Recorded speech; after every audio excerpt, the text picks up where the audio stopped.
Good morning, councillors, officers, members of the public.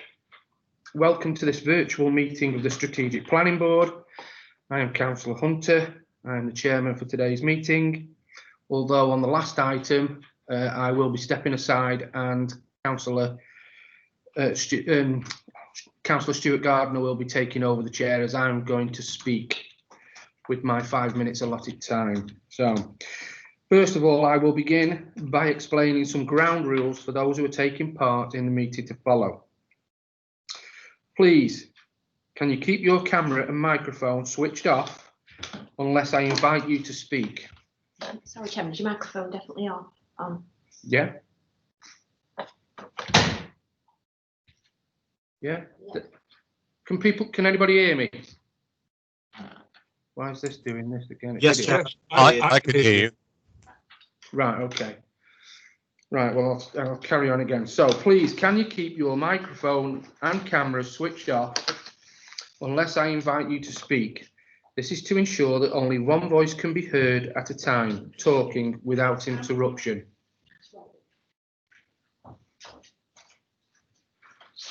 This also helps to avoid feedback and background noise and to save bandwidth. For members of the board wishing to speak during a debate or raise a procedural point, please indicate your desire to do so by using the chat facility, which can be accessed via the information bar near the centre of your display. Present at today's meeting are the members of the Strategic Planning Board. I intend to call their name one by one and ask them to switch on their camera and microphone, to introduce themselves and confirm that they can hear the proceedings. I'm starting with Councillor Anthony Critchley. Morning, Chair. I can hear and speak. Fantastic. Councillor Edgar. Thank you, Chair. I can both hear and see. Thank you very much. Councillor Farrell.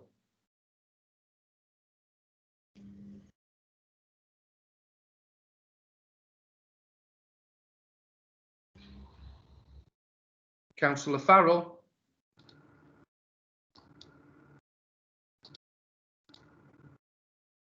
Hello.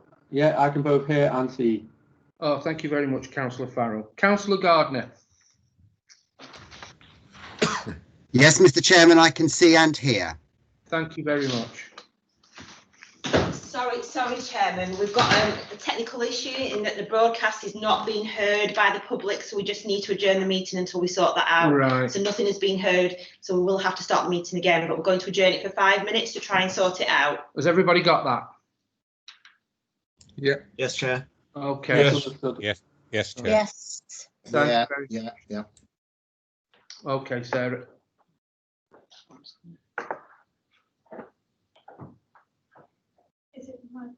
Is it my fault? Don't know. Hang on, I'm just putting the slide up. Do you want me to go to mute, Sarah? Yeah.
Right, Sarah, I'm hoping you have now made it to the other room and hopefully you can hear this on the recording. I'm good. We're all right. You try speaking now. I've just done.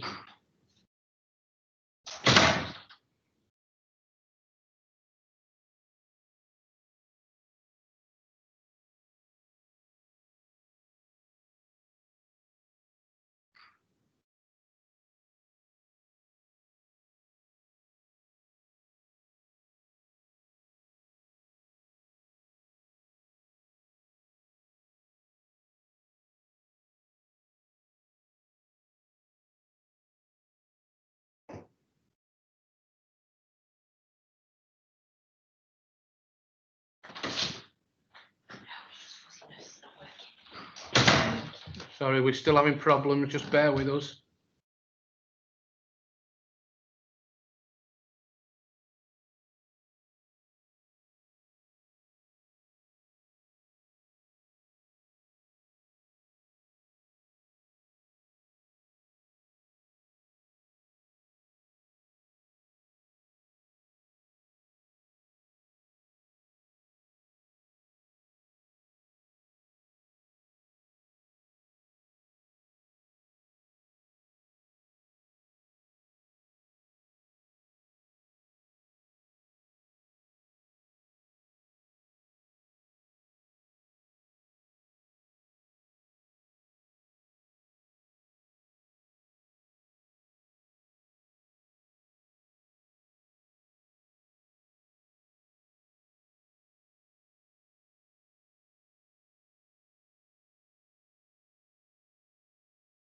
Get sound. Yeah, Robin's just saying it's.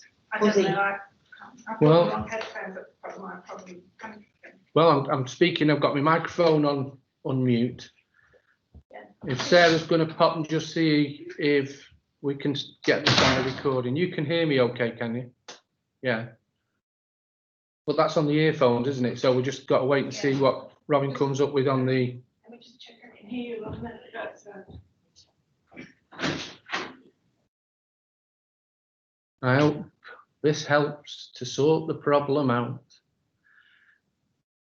Can you hear me okay out there now? Yes, I can. No, sorry, councillors. I'm talking to the IT people in the other room who are trying to sort the problem out. So we're not getting it on the record. The public can't hear us at the moment. So it's an IT issue that they're just trying to sort out. But we don't seem to be having much success at the minute. I'm sitting here all on my own, and everybody else is running around like headless chickens trying to sort it out. Have you tried turning it off and turn it back on again? Who do you think you are, the IT crowd?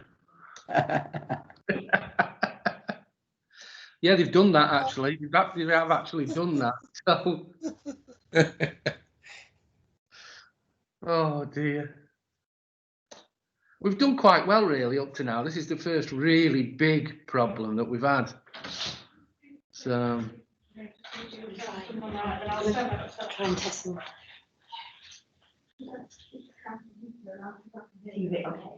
Right, so you're mute or off mute. I'm off mute. Right, Rachel's trying to see if she can now hear it. Robin can't. I've been talking for the last few minutes. Robin's getting fuzzy background on his, but we don't know if it's just his equipment chair. So we're trying another colleague who stood Right, outside on her okay. laptop, on her iPad to see if she can hear it Well, properly. okay. Because it could be just the IT person's equipment. And who's that that's gone out? And I'll see if she can acknowledge whether or not she's hearing. Well, let's hope she can. We need to crack on with this. Yeah. No. Oh dear. Could be another cup of tea time, gentlemen and ladies. Same as not after lunch. Well, this is the only trouble with technology. It's great when it works, but when it doesn't, it's a real pain. Yeah. I'm useless at it, so. Yeah, well, my expertise is hit it with an hammer, and if it doesn't work, give up. We used to have a bike man on the post, and he used to, any bike that he couldn't do, he used to get a hammer and just smash hell out of it. Try and repair the bikes. As my dad used to call it, a really good big heavy hammer is a very fine adjustment tool. Oh, Mr. Critchley's having tepid tea. Oh dear. I say this is first time it's gone wrong, isn't it? Really? Yeah, we've not done too bad actually. I mean, the town council ones we do on Zoom, and we've had no problem whatsoever with them at all. They've been brilliant. Yeah, but we're on Zoom on town as well. Yeah, it works really well. I have to do it on my iPad on that though. Yeah. Yeah. Just trying to get it sorted, Chairman. We'll put the slide up and adjourn, and we'll give it 15 minutes. Right. Okay, gentlemen. So 25 past, we're coming back. So if you can all come back in time for 25 past 10. We're going to call a short adjournment. Thank you for your cooperation, and I do apologise.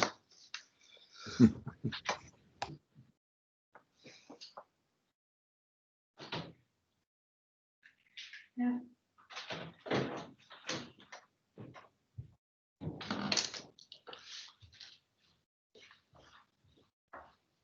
I have not pressed the public wide. You won't see anything, would you? I won't say anything because I've gone into public now. Yeah.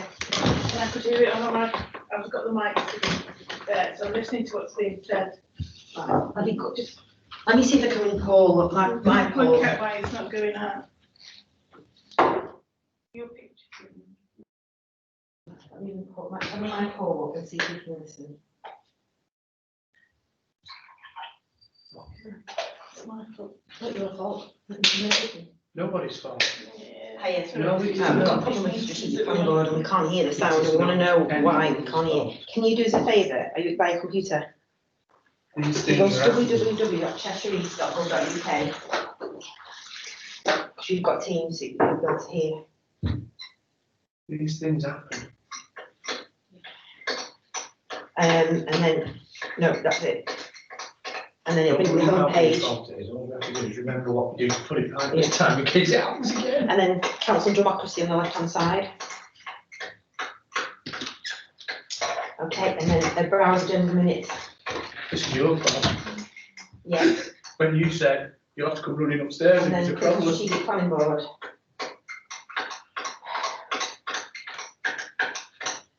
Yeah, yeah, Say it's the first time it's come. yeah. And then click on the date today, 26th of August. We've got, it's the sound, the tick to the button. Yeah. I just can't work out why there's no sound. Yeah, and then click on 26th of August, yeah, and it'll bring up, join, click on to view meeting on the front page when you open that. So you can hear it, if you're in the meeting, you can hear it, or it's just. Yeah, It's not broadcasting. Yeah, it's the members of the public that can't. right, it's brought up, click on live, click on here to view meeting. Well. Yeah, click on that. Yeah, no, click in, because that'll pull you up, and then we're going to try and test it to see if you can hear what's going on, because the IT guy can only hear background noise. Richard thought she could hear my headphones. I can't hear all So that. what can you see at the moment when you clicked on that? Move back, move back. Put your headphones on. This is live. It's just that if you can't hear, this meeting is not legal. 'Cause And then it goes, you can't start it off again, can you? right, you can see the slide that you're on mute at the moment. Well, we I'm need just to going get to ask back to that the box. chairman to do a test and And, unmute himself and see if you can and- hear him. If you can, then it's working. Right, I've now unmuted and I am now doing the test which Sarah's instructed me to do. And I'm hoping that you can, Can't no, hear. no. Right, okay.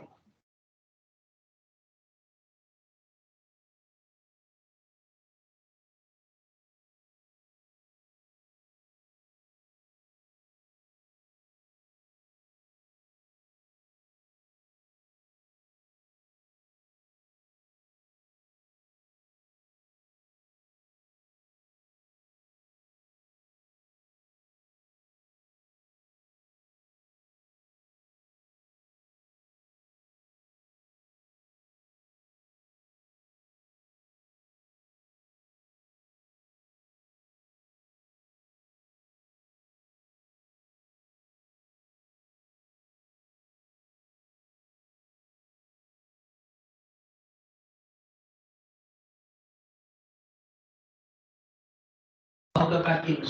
I am now trying, I'll leave you go back into it. I've now unmuted and I am trying to see if members of the public can now hear us. This is a test only.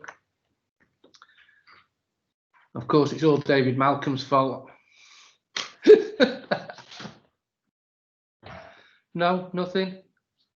No. We're not having much luck, I'm afraid, councillors. Right, thanks, Paul. All right, I'll be back in a minute. Keep it up there.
I'm just going to talk now and just again do a test.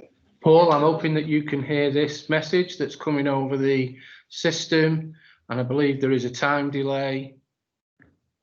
Just wait a minute. See if you can hear anything.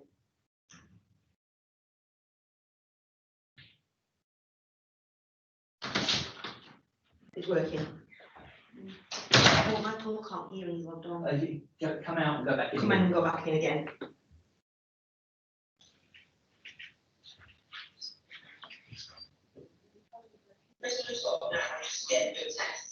Paul, I'm hoping that you can hear this message that's coming over the system. I believe there is a time delay. Right, we'll go for it. Yeah, okay. All right, cheers, Paul. Thanks.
Right, welcome back, councillors, members of the public and officers.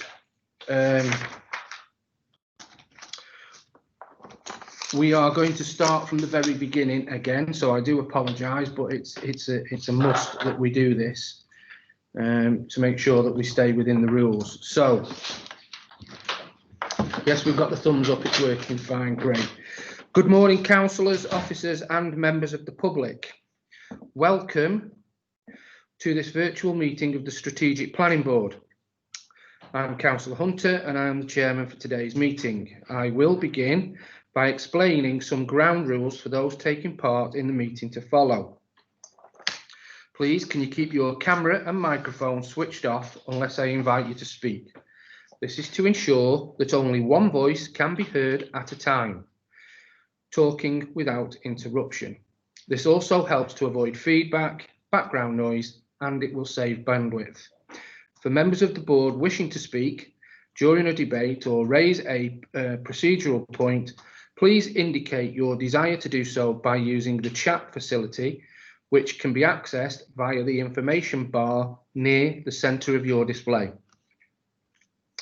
Present at today's meetings are members of the Strategic Board, Planning Board, and I intend to call their name one by one and ask them to switch on their camera and microphone to introduce themselves and confirm that they can hear the proceedings.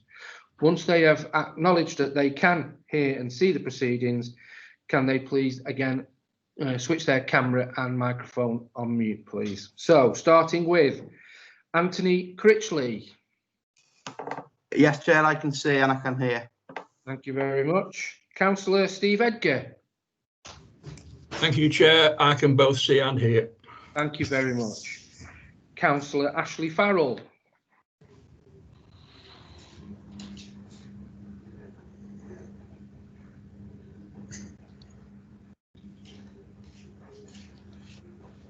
Councillor Hello, Farrell. Chair. Yeah, sorry, it's just when I click the microphone on the Teams thing, it just takes ages to acknowledge it. Yeah, I can see and hear. Okay, is your camera working? Because we can't see you. What's working? We're not getting your picture, we're just getting your initial up, so. 1 second.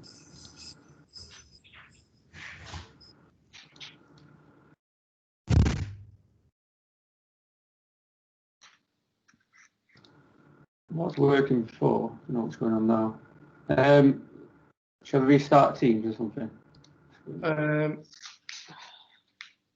Just stay as you are for the minute, as long as you can hear, that's the main thing, Councillor Farrell. If we need to give you any advice, we'll come back to you. Can I just make a point, Chair? Yes. Councillor Hogben. I noticed that Councillor Farrell is listed amongst the presenters. Does that have any bearing on on this at all? No, I don't believe so. No. We'll carry on with the list going down. Councillor Gardner. I can see and hear. Thank you very much, Stuart. Councillor Hogben. Yes, I can see and hear. Thank you. Thank you very much. Councillor Morton. Yes, Chair, I can see and hear. Thank you very much. Councillor Redstone.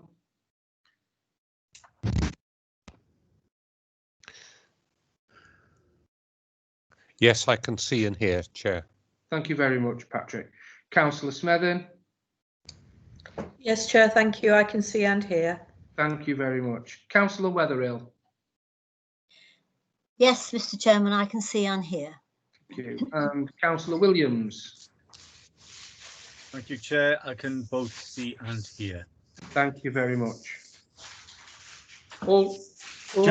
Chair, you've missed me off, Councillor Jeffrey. I can't believe I've done that. Me neither, Chair. Because you're not on my list. Councillor Jeffrey. Yes, I can see and hear you. I'm going to write you on the bottom here now, so don't forget. Thank you very much. Sorry about that, Councillor Jeffrey. I don't believe we could ever forget you. I'll give you this time, Chair.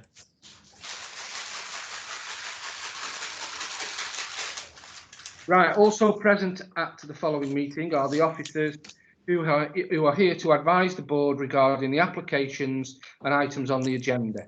They are Sarah Baxter, Democratic Service Officer, Sheila Dillon, Planning Lawyer, Paul Hurdis, Highways Officer, David Malcolm, Acting Head of Planning, Jeremy Owens, Development Planning Manager, Gareth Taylorson, Principal Planning Officer, and I thank them for attending. I will now explain how the board will operate. The planning officer will introduce the planning application, show slides, photos and plans regarding the site in question. I will then invite any registered public speakers to address the committee and ask them to switch on their camera and microphone, state their name and the name of the group they are representing. I will inform them how much time they will have to speak, and they must finish within this time, or their microphones may be muted to enable the meeting to move along. If anything the public speaker has said was unclear, I may allow members to ask questions of clarification once they have spoken. The public speakers will turn off their camera and microphone and listen to the rest of the debate and decision. I will be quite strict on time today because obviously we've lost 20 minutes of the meeting already. The planning officer will respond to any issues raised by the public speaker, and then members will be able to ask the planning officer questions before moving to debate the application. I remind members to indicate in the chat function if they wish to speak during the debate. When the debate moves to a close, I will check whether the officers have any final advice to give, and that the terms of the resolution which have been moved and seconded are clear to all. I will then invite each member of the board in alphabetical order to turn on their camera, microphone, to confirm their support for the resolution or otherwise by stating for, against, or not voting. The result of the vote will be reported to the meeting. Members of the board can only participate in and vote on the application if they can hear and be heard throughout the debate. If a member loses their connection and is able to alert this fact, the meeting may be able to adjourn for a short period to allow them to reconnect. If they are unable to connect within a short time, the meeting will continue without them and they will be unable to participate in or vote on the application. If the live stream of the meeting fails, the meeting will be adjourned for a reasonable length of time to try and restore the connection. If it is not possible to do the meeting will be postponed to a new date. Please note that this meeting is being recorded and streamed live to the public.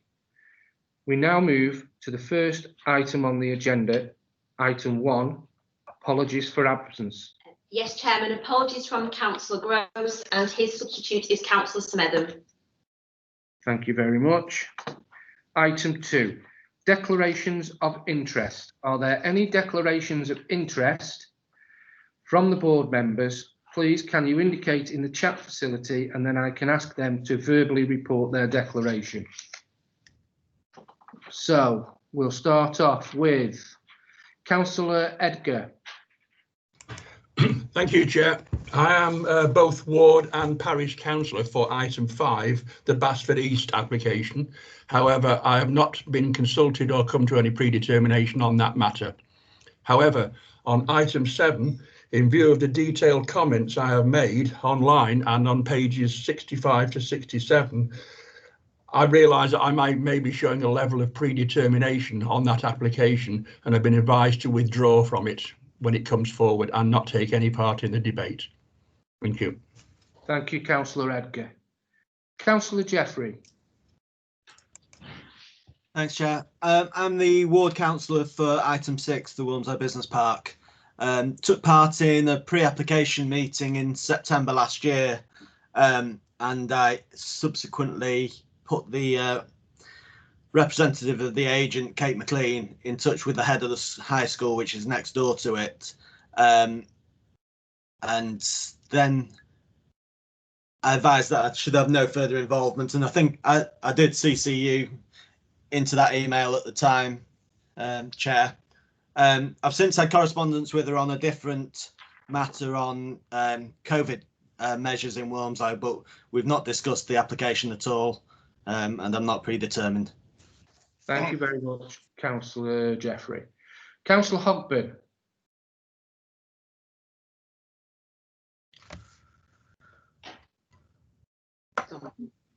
You're on mute, Councillor Hogben. Sorry, Chair. In the interest of openness, I'm declaring that I'm non-executive director of ANSA, which was a consultee on the Basford East application, item 5 on the agenda. But I've not discussed the application or made any comments on it at this time. Thank you. Thank you very much, Councillor Hogben. I will declare an interest, the same as Councillor Hogben, on the Basford West, and I will also be declaring an interest on the Brooks Lane master plan, and just to inform members that Councillor Gardner will be taking over the chair for item number 8, as I will be speaking, and once I've spoke I will be leaving the meeting, so just to make sure everybody's there. Do we have anybody else that wishes to declare an interest in any agenda item? Right, thank you very much. Well, we'll move on to minutes of the previous minutes, which took place on the 29th of July 2020. Can I ask somebody to propose that these are correct record of the meeting? Is there anybody that wishes to do that? Councillor Edgar, thank you very much. I would propose the meetings, the minutes be recorded as accurate. Yes, thank you. Thank you very much, Councillor Edgar. Can we have a seconder? Councillor Gardner? Happy to second. Thank you very much. Right, we'll have to go through the votes now. So we have a seconder, we have a proposer and a seconder. Nobody has any comments to make on the minutes. I intend to go to the vote. So I will go down the vote. When I ask, can you switch your microphone and your camera on? And again, say if you are for, against, or not voting. So, Anthony, Councillor Critchley. Not voting, Chair. Thank you very much. Councillor Edgar. Yes. Councillor Farrell. Yes. Councillor Gardner. Yes. Councillor Hogben. Yes, in favour. Councillor Morton. In favour. Councillor Redstone.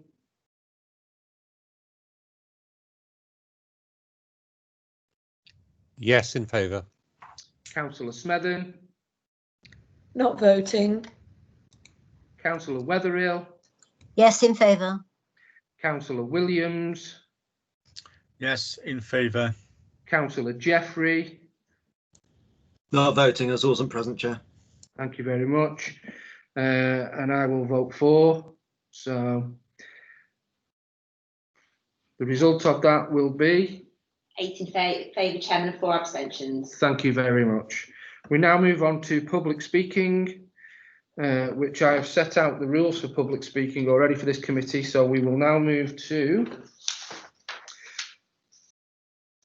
planning application on Basford East, which is 19/5934N, phase 1, David Whitby Way, Weston, and I call on Parish Councillor John Connell, who represents the Weston and Basford. Sorry, Chairman, David Malcolm is to present the He does, doesn't he? item first. Gee sorry. whiz, sorry, that's my fault. I just want to get on, you see, that's what it is. Councillor David Malcolm, can you present the presentation, please? Thank you, Chairman. I'll just share my screen and then just Can I confirm through you, Chair, that you can see the screen presentation? Yes, I can see that. Okay, thank you very much. Morning, members. So this application is for, effectively, as you can see, 449 dwellings. It's a reserved matters application following the outline, which was back in 2014, originally signed off in 2016. So as you'll be aware, a lot of the detailed matters have actually already been agreed. There were actually 42 conditions on the original outline approval, and they covered a variety of the normal issues. But just for your additional information, apologies, I didn't actually attach the decision notice, but I can go through that if I need to later on. But it does include things such as electric charging points, travel plans, 10% energy from decentralised or renewable storage, and bin storage, cycle storage, etc. So most of the issues that you'll be familiar with outline applications are covered within that original outline. So in terms of this particular application, this is, I'll just go for the presentation. This is Basford East. The allocation, I'll come back in, but this is the actual site location plan. This is the extent, site edge red is the extent of the application site. The blue area here is where the proposed school is located. So that will be land that will be effectively gifted to the council. This is just the wider plan. So again, rough outline of the actual application site. This is Western Road, goes into the centre of Crewe. This is David Whitby Way. As you can see there, Jack Mills Way here. A500 running along the southern boundary of the site. And just for reference, because there is a number of points of reference about the South Cheshire Growth Village, which is effectively an application and allocation that will be exists in this location. I'm going to have a slide later on for your information. So this shows the whole extent of the local plan allocation, LPS 2, which is a mixed allocation for residential and commercial. Effectively, there is already an outline granted approval for the, if you like, the western side of Basford East, and that's there's some detailed approvals going through at the moment for infrastructure. That's a site that's actually being purchased by Homes England, and they are actively facilitating the development of that as we speak. And this is the extent of the site as you've just seen, and that's the wider South Cheshire Growth Village. So the reason why I've just put for your orientation, the plans, as you'll know, this is a fairly extensive development of 449 dwellings, and therefore the plans are inevitably, even for your plan pack, and certainly even less for a presentation, are a little bit detailed to sort of give you all of the information that you require. But just so you're aware, the orientation, this is the A500 now. So the A500 runs on the side, it just helps in terms of presentation. So we've sort of turned it through 90 degrees. South Cheshire Growth Village area is up here, and Western's over here. So this just shows the layout of the scheme. As you will have read in the report, it has been subject to extensive and to be honest, quite lengthy and protracted at times discussions over design and the layout of the scheme. But we've finally got there with enough detail to present to you and also give officers confidence to recommend it positively. There will be additional conditions to follow, which will supplement those outline conditions. But we are now satisfied that we've got all of the detail that we need to recommend this and support it for approval.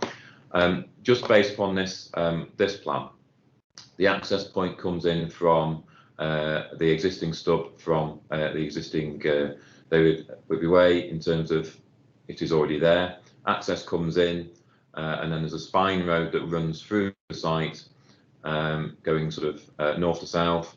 And then the other important factor, which is mentioned within the report, is there's, as well as this being an east-west spine for vehicular traffic, it also forms an east-west spine for connectivity that then goes on to and then off onto South Cheshire Growth Village. It also goes to link to the other side of David Whitby Way for the other allocation. As you can see there, spaced out as you would expect, with extensive landscaping around the perimeter of the site. Again, this all is all in accordance with the original principles and the allocation. And we've got a mugger and open space here and here, and then there's a community garden stroke allotments in this location, sustainable drainage and open space along here, and then woodland belts along the A500. This is just an updated plan. It doesn't really show you much more than that, but just to show you that the progression of how the application has progressed forward. So just got a little bit more detail. Just to note, the school site isn't something that's going to come forward as part of this application. All the allocation requires is that there is space gifted over and for the school. And again, landscape plan, lots of pretty colours on that plan. Oh, sorry, I've just lost the lights in here. But so there's lots of colours on the plan, and you'll see the key there. And I'm not expecting anybody to read that at all. It's just, I suppose, to show the detail that's gone into in terms of I suppose the materials, the landscaping, etc. What I've done with the next couple of slides is just to zoom in on a couple of those areas to show that level of detail. So this is the David Whitby Way here. This is that sort of central east-west core with the pedestrian and cycle route running east-west alongside of it. And you can see these colours, while not particularly helpful, but do designate areas such as parking, but they show the area of open space, the mugger just to the south of the school site, the extensive landscaping. A lot of this is already in place as part of the David Whitby Way when that was put in place. And it just goes to show you the level of detail. Similarly, on the other side, this is where the community garden and the allotments, but it again shows you the route through, which is this vital connectivity route, which has been a core from day one to make sure that we achieve this connectivity for both cycling and pedestrians. And you can just see the amount of open space, as well as the level of detail that's been submitted with the application, even though I fully appreciate that's it's difficult for you to see that unless you have the full plan pack in front of you. Phasing plan, again, I think your plan pack members shows us a little bit more detail, but the lines do show, if I just zoom in on a section here, you can see where the dotted lines show where the phasing is going to take place. There's an orange line there, and then there's a faint blue and purple line here. Again, it's just to show you that it's been thought about in terms of how the development will be phased over time. And another one that's a little bit more easier to see on your plan pack, but in terms of the affordable housing distribution, the blue and the green are the affordable housing, and again, you can see sections of the the green and blue dots show you where the affordable is being provided. And again, it is relatively scattered amongst the overall development, but similarly to the application that we dealt with at the last meeting, just on the affordable housing, you'll note within the report, the original legal agreement required it to be a provision of 15% affordable because of viability issues that were put forward across the whole of the Basford East allocation. The applicant is actually proposing 123 units, which is about 27% affordable housing. So they are actually offering more affordable housing than they are required to, and clearly that's a significant benefit of the scheme, given the requirements for affordable housing across the borough. So that is seen as very much a benefit of the scheme. Character areas, as you might expect, sort of the green link is established here. There's a sort of the core around the school, and then there's a slightly lower density around the surroundings, which is masked by the landscaping and additional planting to come. These are just a selection of street scene and house types. I've got various graphics just to show you. Again, a mix of 2- and 3-story dwellings, and you can see the design which has been worked up with the applicants and their team. And in this instance, we are satisfied that we've got enough detail on the house sites to move it forward, and those will be brought through in a phased fashion, which is one of the conditions as listed within your report. And these are just some visuals throughout the site. You can see these are the directions where they're pointing, but it just gives you an overall feel. They're only fairly basic, but it gives you that kind of overall feel of where the how the development would look in reality, albeit the trees wouldn't be quite what you see there. It's just designed to give you an impression. And you can see the key in key areas. It's basically making sure we've got those sort of landmark focus point buildings. So just in terms of the relationship, just so you're aware, this is the Basford East allocation. This is that other allocation I was referring to at South Cheshire Growth Village, and that ties into the end of here. You can see the railway line there, which follows along here. And the point about that is that we wanted to achieve connectivity between this allocation through to the other allocation, which will then link through with the connectivity both through this application, but then also into the other allocation on the other side, the western side of David Whitby Way. So just some photographs of what we have. So this is the access point. This is David Whitby Way. This is towards Central Crewe Western Road. This access is already in place. You can see the same picture there from just to the south. And then this is just along David Whitby Way, looking to the access. So the access would be is in here. Again, site boundary. So you'll see reference to within the report about bunds and landscaping and additional planting. You'll see quite a lot of the bunds are actually already in place as part of the David Whitby Way road scheme. We're looking south towards the A500, which is down at the bottom. And again, another view across David Whitby Way. And then this is where there is a condition already in place to link both areas of the allocation. A condition on the opposite side of the road as well to enable pedestrian access. So that connectivity would continue through here onto the other side, so that there is that connectivity. This just shows the area to the north, just off the site, which again is for an ecological area. And then these are just views within the site itself. So this is where the school site would be, and so you can see how there's a slight bund there already. And again, just views within the site, which is obviously fields overgrown as it stands at present. And then this is one that just links through to the other South Cheshire Growth Village, which is effectively over here. So this is where the link would come in. The top part of the site was that part you saw on the allocation.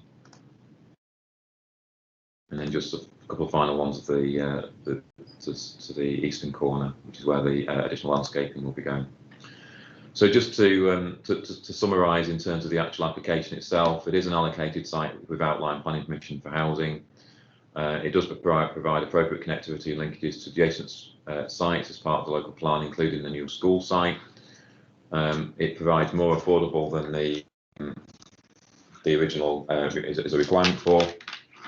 The design and layout changes have been secured through the application process and are now considered to be acceptable. And there is substantial green infrastructure retained around and within the site. And just to confirm those updates, because you would have seen that the approval talked about receipt of further consultation responses. Those were in respect of the design and the surfacing materials, and we have received those. They're not enclosed within your pack because effectively, as you can see, the detail would just be difficult to show you, but it was just about making sure that the surfacing materials comply with the Cheshire East Design Guide, and we're happy that we've got indications that they will do, and we will confirm that with the conditions which are already on your pack. And there was just one outstanding issue, I think refers to the Environment Agencies, which had a holding objection. That's now being confirmed with it was an ecological issue in reference to the Basford Brook, and it's now confirmed that there's sufficient effectively filtration on that to satisfy the ecological elements of it and protect the protected species in there. So I think that's all I have at present. Like I said, it's a scheme that's taken quite a long time to get to this point, but it is something that we can now support, and therefore it is recommended for approval. Thank you, Chair. I'll just hand back to you. Thank you very much, Mr. Malcolm. Right, we're now going over to, can I ask Parish Councillor John Cornell to switch on his microphone and his camera, if you would like. Can you hear me, Chairman? I can hear you fine, Councillor Cornell. Could you please make your presentation, please? Yes, Basford East is the key strategic site in the local plan, and policy LPS2 makes it crystal clear that it must be developed in a comprehensive manner. The Parish Council has considerable difficulty in piecing together the overall master plan for this site, and this has been the case now for a considerable time. How will the missing pieces of the jigsaw be integrated and delivered, and in what sequence? I'm referring here to the primary school and other facilities in the vicinity, along with shops, employment uses and linkages to the South Cheshire Growth Village. Now, whilst the Parish Council's views are accurately represented in the officer's report, we've got particular concerns in relation to the following. Primary school. No details of this have yet been submitted. The application doesn't, in our view, adequately address the car and bus parking in this location, right at the entrance to this single access residential site of 450 dwellings, and it's likely to attract pupils from a wide area. Residents will also be wanting to exit and enter the site at peak times.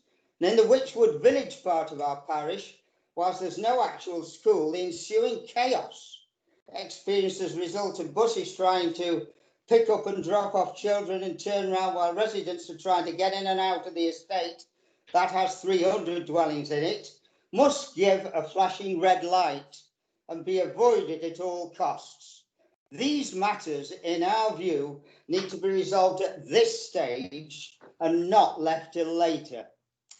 Linkage to the South Cheshire Growth Village and protection of the area known as D1. Whilst provision is made for a future pedestrian cycle link in the northeast corner of the site, the Parish Council is most unhappy about encroachment into the strategic green gap separating this site from Main Road Western, which is the principal entrance into Western Village from the Crewe direction. That area is known as D1.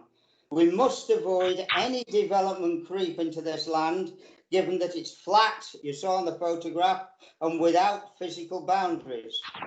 Planting along the eastern boundary of the site.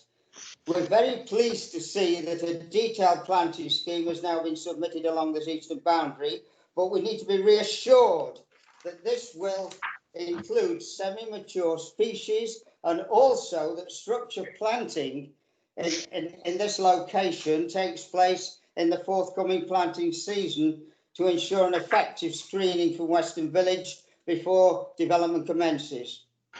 Design and layout. We also note there are outstanding issues relating to design and layout matters, although I've heard what David Malcolm said. The Parish Council considers that the design of the houses is very urban in character and has little respect for the rural setting in which they're placed. Surely the broader setting of Western Village and Crewe Hall must carry some weight, and would refer members in the recently published planning white paper, Pillar 2, Planning for Beautiful and Sustainable Places. It's our view that the current proposal might well fail the test in the white paper, as the developments comprised of house types and design that don't enhance or reflect the local environment.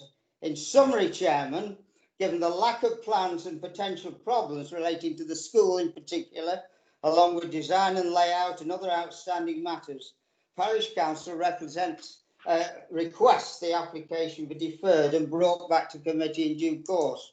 And finally, Chairman, Basford East is a key strategic site, and I would hope that members would want this to be an exemplar for others to follow. In the Parish Council's view, more work needs to be done. Thank you, Chairman. Thank you very much, Mr. Councillor Cannell. Can I now call, do we have any questions for Councillor Cannell from the members?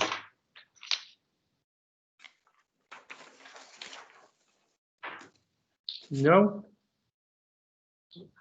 I'm gone. Councillor Critchley. Yeah, thank you for the speech you've given, Councillor. My question would probably be going to one of the officers as well, actually. Could you tell me where the nearest schools are in terms of secondary and primary school from this site? Yes, I can. The nearest primary school is in Weston Village, and the nearest secondary school is in Shavington, near to Rope Lane. Brilliant, that's all, thank you. Thank you. Councillor Williams, you have a question? Thank you, Chair. Yes, I was interested in Councillor Connell's comments about design in keeping with the location. I'll probably ask the same question to the officers, but I'd just like to ask if he's got any more detail, any suggestions as to what he would consider to be in keeping with this particular location. Thank you. Yes, Chairman. I think if I was doing it, I would try and create some, for want of a better word, neighbourhoods within that development. Remember here, we're talking about 450 dwellings, and I would put them into more of character clusters, if you understand me. They've done this on Witchwood Park. It's an entirely different scenario, but I think the principle's the same. It needs to relate to this rural, semi-rural setting which you've got in Weston Village, and don't forget the South Cheshire Growth Village, which is coming on stream, adjacent to the Grade 1 listed building at Crewe Hall. Councillor Williams, do you want to come back on that, or are you happy? No, I'm happy with that answer. As I say, I'll probably ask the same question to the officers. Thank you. Thank you very much. Councillor Redstone.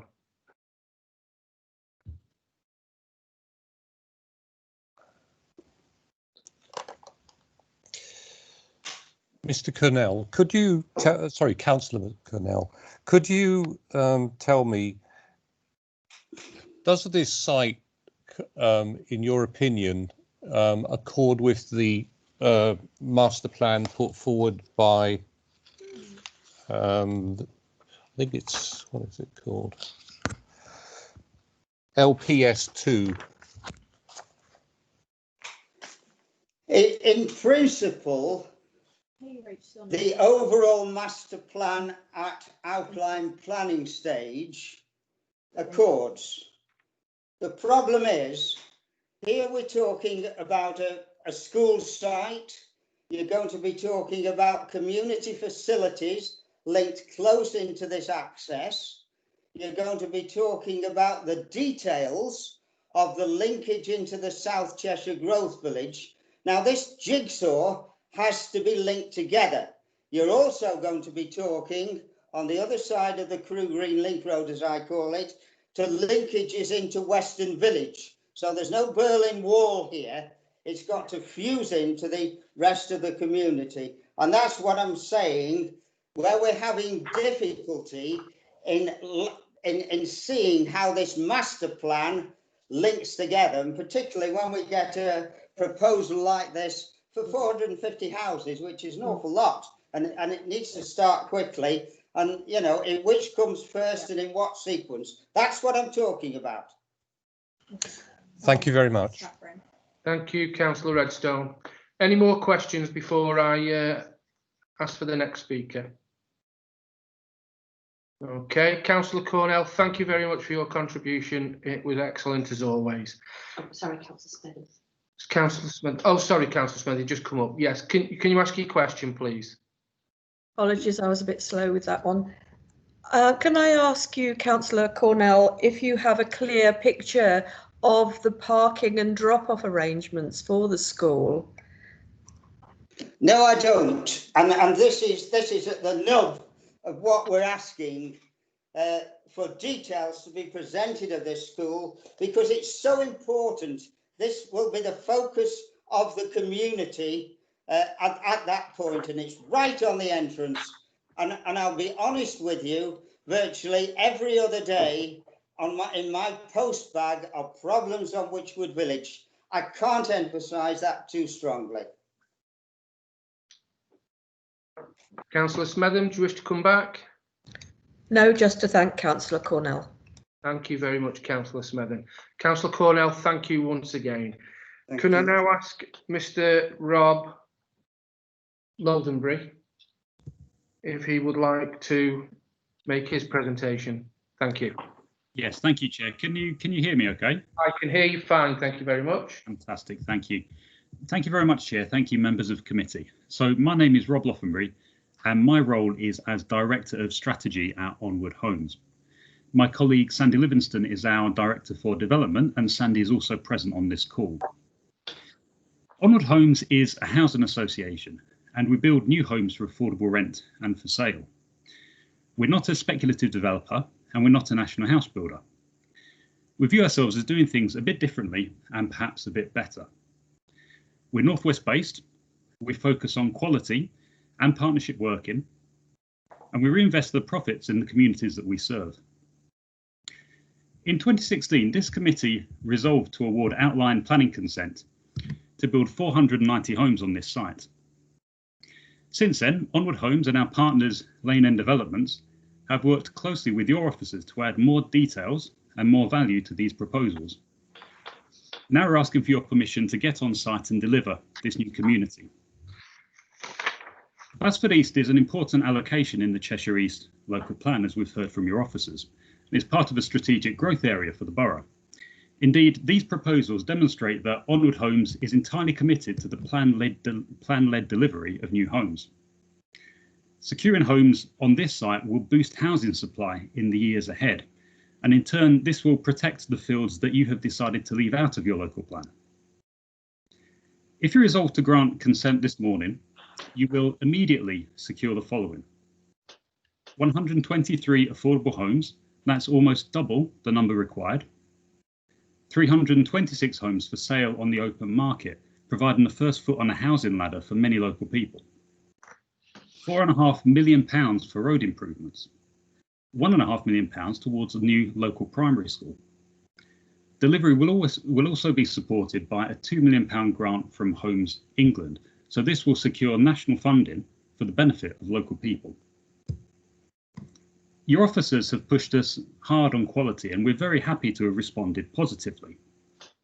Density is lower than envisaged at the outline stage, with about a 10% reduction in overall numbers.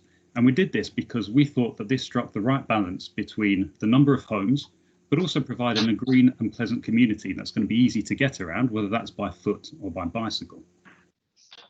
Our relationship with this new community will be enduring as we take on long-term management of the estate. We're not here today, gone tomorrow. Basford is a really big deal for Onward. We're investing £93 million, and it's the flagship development for our sales brand, Onward Living. Our hope is that success this morning would become a springboard for a long-term partnership with the council and with its communities. There's no need to delay. We're ready to go. And if you are minded to grant consent this morning, delivery will begin in September. Thank you very much, Chair. Thank you very much, Mr. Londonbury. Now, do we have any questions, members, for Mr. Londonbury? Councillor Gardner.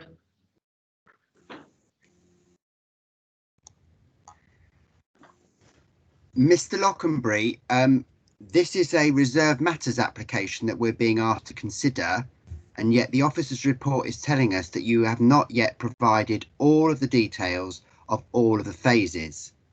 Now, I'm having some confusion because the plans we've been presented with are there's no phasing plan, there is a sections plan. So perhaps you can advise me which sections the details we are considering today applies to. And before I ask you answer that question, the second thing is, if you are only seeking approval for the precise details of the first and second phases of this development, why have you not submitted a reserve matters application merely about relating to that, why have you submitted a reserve matters for the whole site? This isn't necessary. I mean, you've not submitted details of the school, and there will have to be a further reserve matters application to approve the details of the school. So why have you not done that with a housing section? That would be the normal practice in a site of this size. If you can't agree the details at this stage because you might not know what type of housing you want to build out going forward, but if you do know that, I want to know why you feel it's appropriate. No other developer, and I appreciate you said you do things differently, no other developer would expect to come to a committee only producing half of the details of the house types that they are going to actually seek approval for. And I want to know why you have decided to follow this process rather than the one that we would normally expect. Thank you very much for your question, Councillor Gardner. Chair, with your permission, I have some colleagues on the call who are part of the Onward Homes development team and have been working closely with your officers throughout this process. And with your permission, Chair, I feel that they'll be better positioned to give answers on the level of detail that Councillor Gardner is seeking. Would that be permissible, please? Well, I just need to take advice on that. With that, Chairman, yeah. Is that okay? Yeah. Yes, I'm fine with that. In the interests of being open, we're fine. Yes. Fantastic. Thank you very much, Councillor.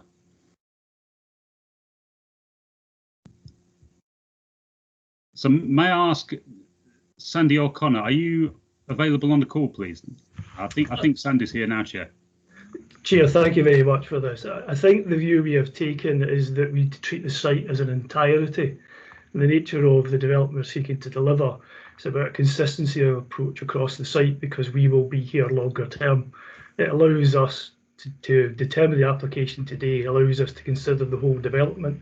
The nature of the site and the way that we would develop it out requires a say nothing about the infrastructure to go in early to allow the site to be developed in an efficient manner. So I appreciate that there are conditions to be discharged in terms of final detailing on the house types, but I think we've made significant progress with officers to protect the council's interests in terms of the quality of housing we will provide. I think we're looking at continue to working with officers to make sure that the detailing of the houses is suitable and matches the aspirations of both our customers and the council itself. I think the reason why we're looking at the whole site is the nature of development means that we need to plan ahead. So the infrastructure has to go in early to allow us to deliver it efficiently. That's the reason why we're asking for a full application today, Councillor.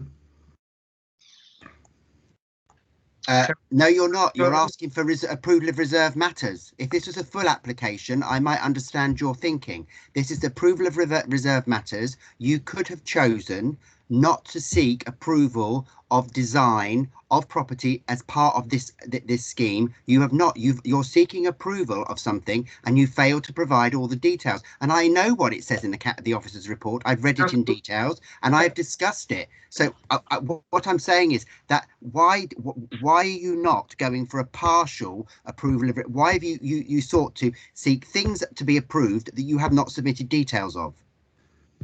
I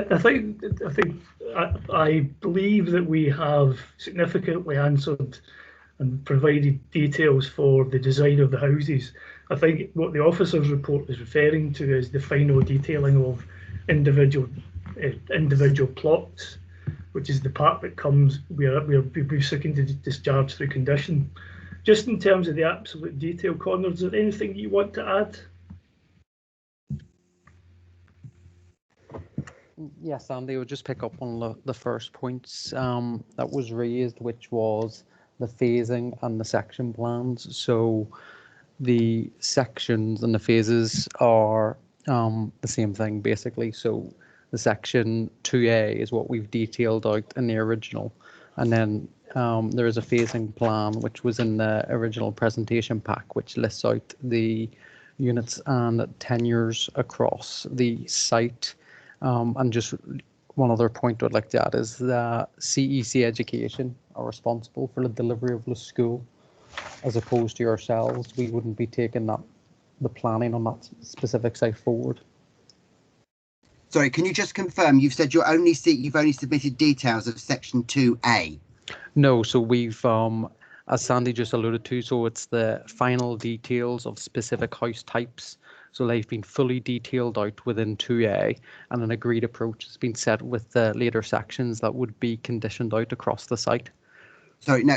So can you just clarify what you're saying is you have provided the detail which you're seeking approval of for section 2A only. The further sections 2, 3 and 4, you have yet to agree the external appearance of the properties that you're seeking permission for. No, I don't think that's entirely accurate. We have detailed out every single house type across the site, so there's elevational treatments provided across every single unit type. So this is the finite detail of window reveals or smaller details, I would say, that have to be agreed, and the process that was agreed with the planners that we would submit the exact detail on the unit types for 2A, and that would set the standard across the further site. So there is elevational drawings across every single unit type across the estate. Well, you're confusing me as a member of the Royal Town Planning Institute. I don't know what you're doing to the untrained members of the committee that you're currently presenting to. The situation is, if you are approving reserve matters, you are approving all the details of those. Now, I accept we might disagree. We might say, Councillor Gardner, we must get to questions. Okay, this is a question that is failing to be answered. I'm afraid that if the question is not answered, it will impact on the way I vote today. I understand that. I'm just getting somebody saying to me it needs to be a question. I understand. I have asked a question that has failed to be answered. So I suggest that in this basically, Mr. McGuigan is saying that all they are, the only properties which have detailed, the details have been agreed of are on section 2A. Is that correct?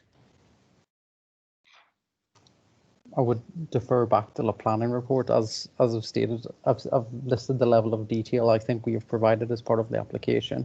And other local authorities are happy for you to provide this level of detail. Basically, we just have a vague image of what the house will look like. A fuzzy photograph.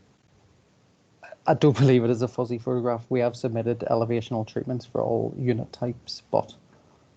When you say elevational treatments, do you mean you've got a front, a back and sides for each property?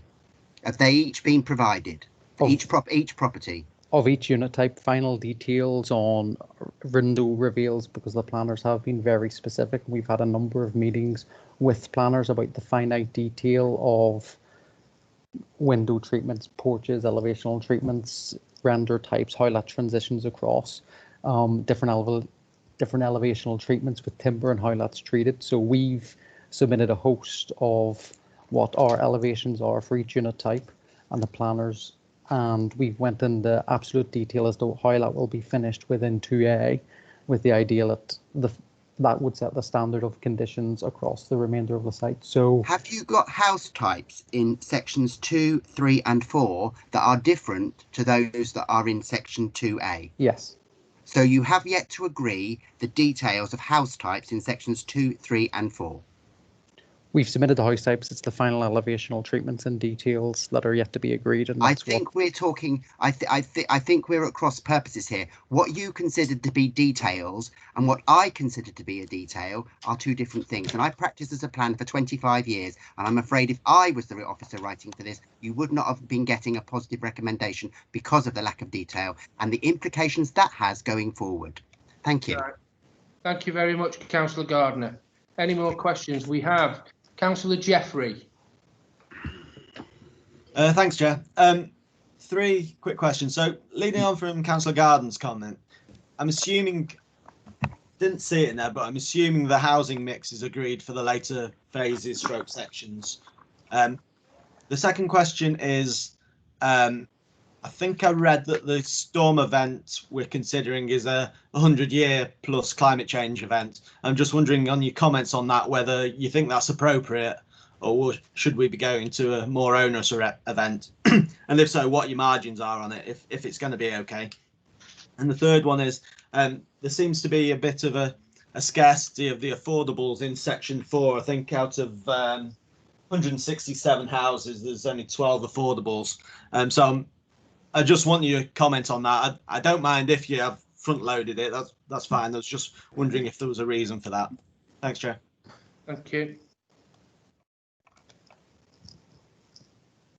Mr. Lowry. Mr. McGuigan, if you can switch your camera and microphone off now, that would be fantastic. Thank you very much. Apologies. Thank you, Chair. I think again, this is one where I would call on my colleagues from the development team who have been working with officers to provide that level of detail that the councillor is seeking. I am quite happy to allow this, but it's not to every question. We don't allow this all the time. Usually the applicant, as his representative, which is obviously yourself, and you would answer the questions that are coming forward. This is it will be dragging the meeting out. I mean, I'm quite happy because I've allowed it the first time, but on every question, I don't want this to happen on every question. So yes, for this one, Mr. Loffenbury. Thank you, Chair. If I might, Chair, very quickly, I think in terms of why the affordable, because we get grant funding from Homes England, the affordable housing provision is front loaded in terms of the phases. So the actual mix in each phase you see in the development or each section has already been defined with your colleague, with the officers in the planning department. In terms of flood prevention, I think on the basis of, you've seen the ecology report and the planners report, I think 150 years probably in the nature of the site and its location is a reasonable provision, a reasonable way of looking at things. I think another site in a different location we might want to think about probably extending, looking at a greater degree of risk. But I think it's reasonable for this location in our view. Thank you very much. Councillor Jeffrey, do you want to come back? Just on the storm events, I understand that the flood risk, rivers, etc., is low. I'm just thinking about surface runoff, etc., because we're getting quite a lot of 200-300 year events at the moment. So I understand that it's probably met the requirements. I'm just wondering whether the applicant thought it was appropriate or whether they should be designing beyond that.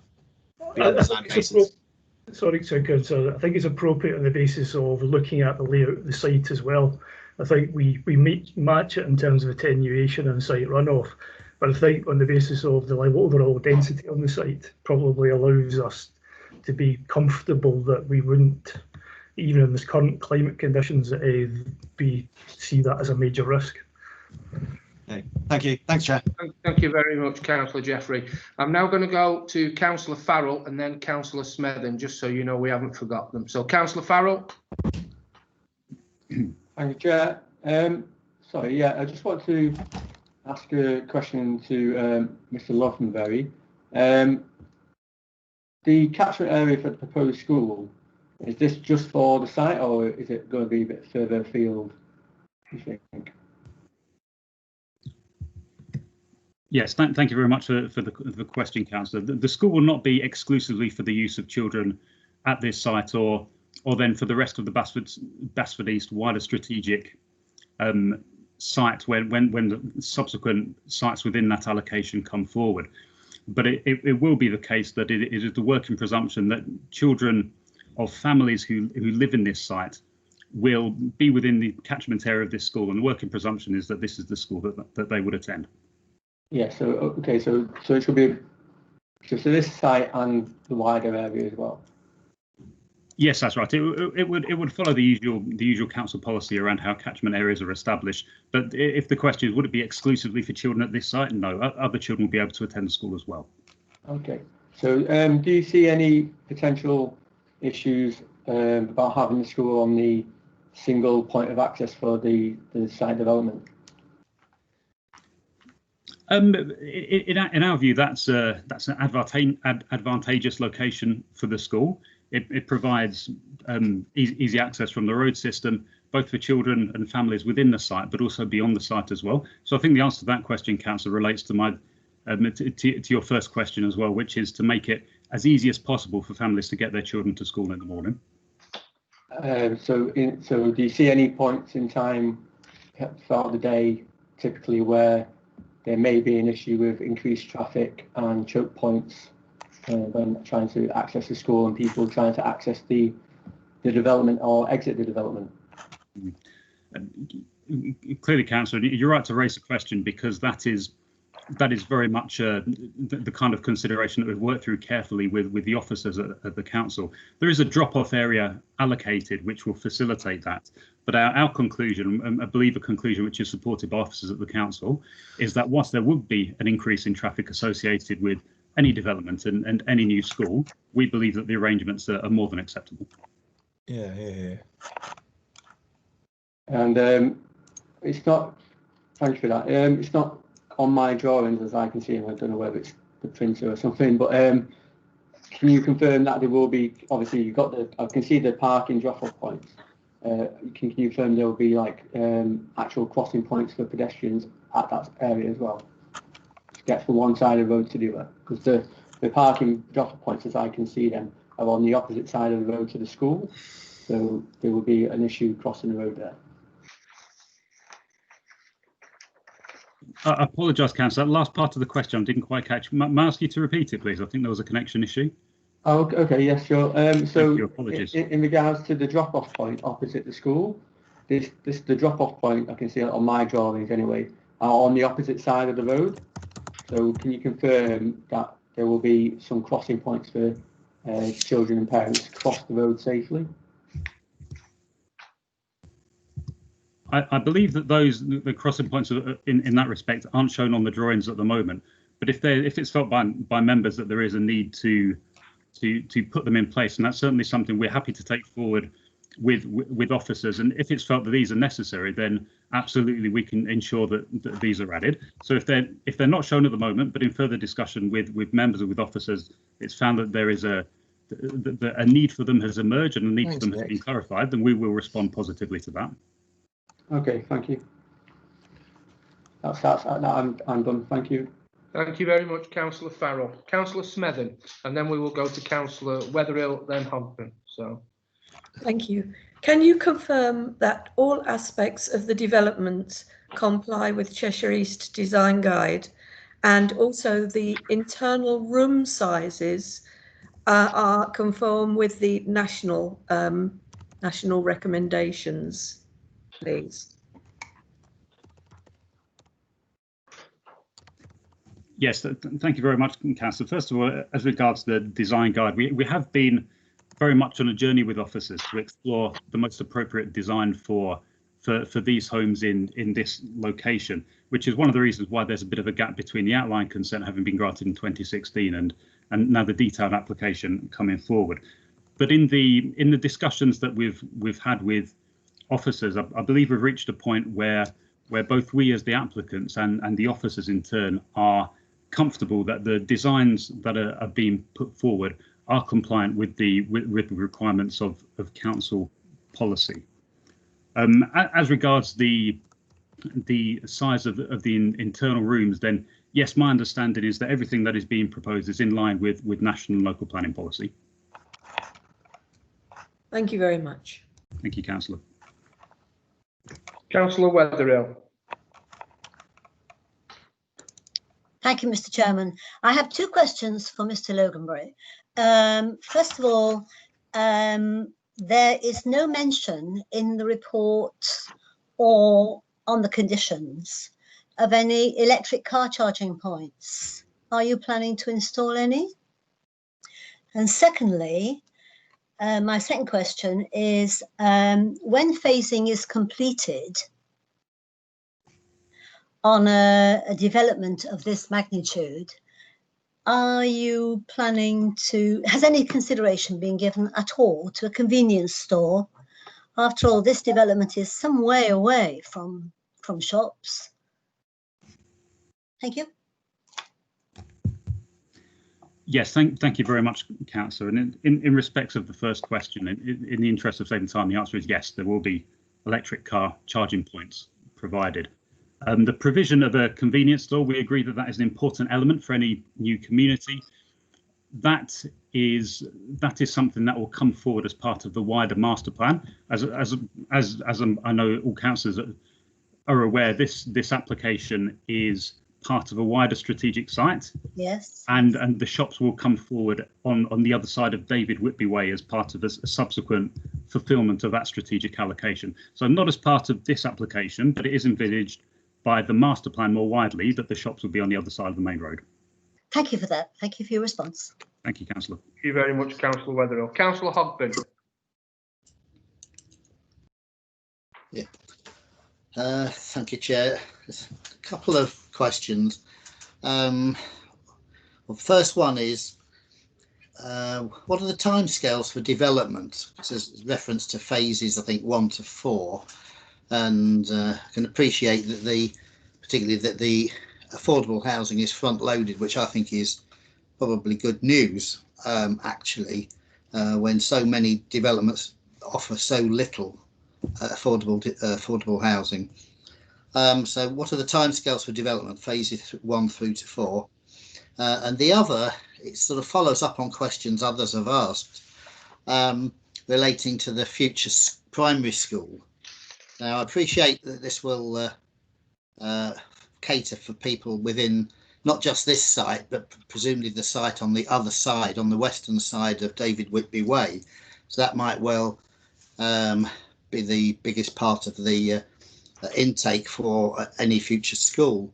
But I do wonder about access to the school from Weston and other villages to the south of the site, including, for argument's sake, Witchwood Park and other such areas. What sort of access would there be for those? What would be the, is there any direct access, or is it a matter of going really round the houses to reach David Whitby Way? Thank you. Yes, thank you very much, Councillor. And of course, one of the reasons why developers come forward with phased developments is that it allows us to balance delivery as soon as possible with then having a larger site, which necessarily takes a longer time to deliver. So, bigger picture, first of all, we would be complete by 2028. That is the estimated date for completing this development and having people living in most, if not all, of the homes.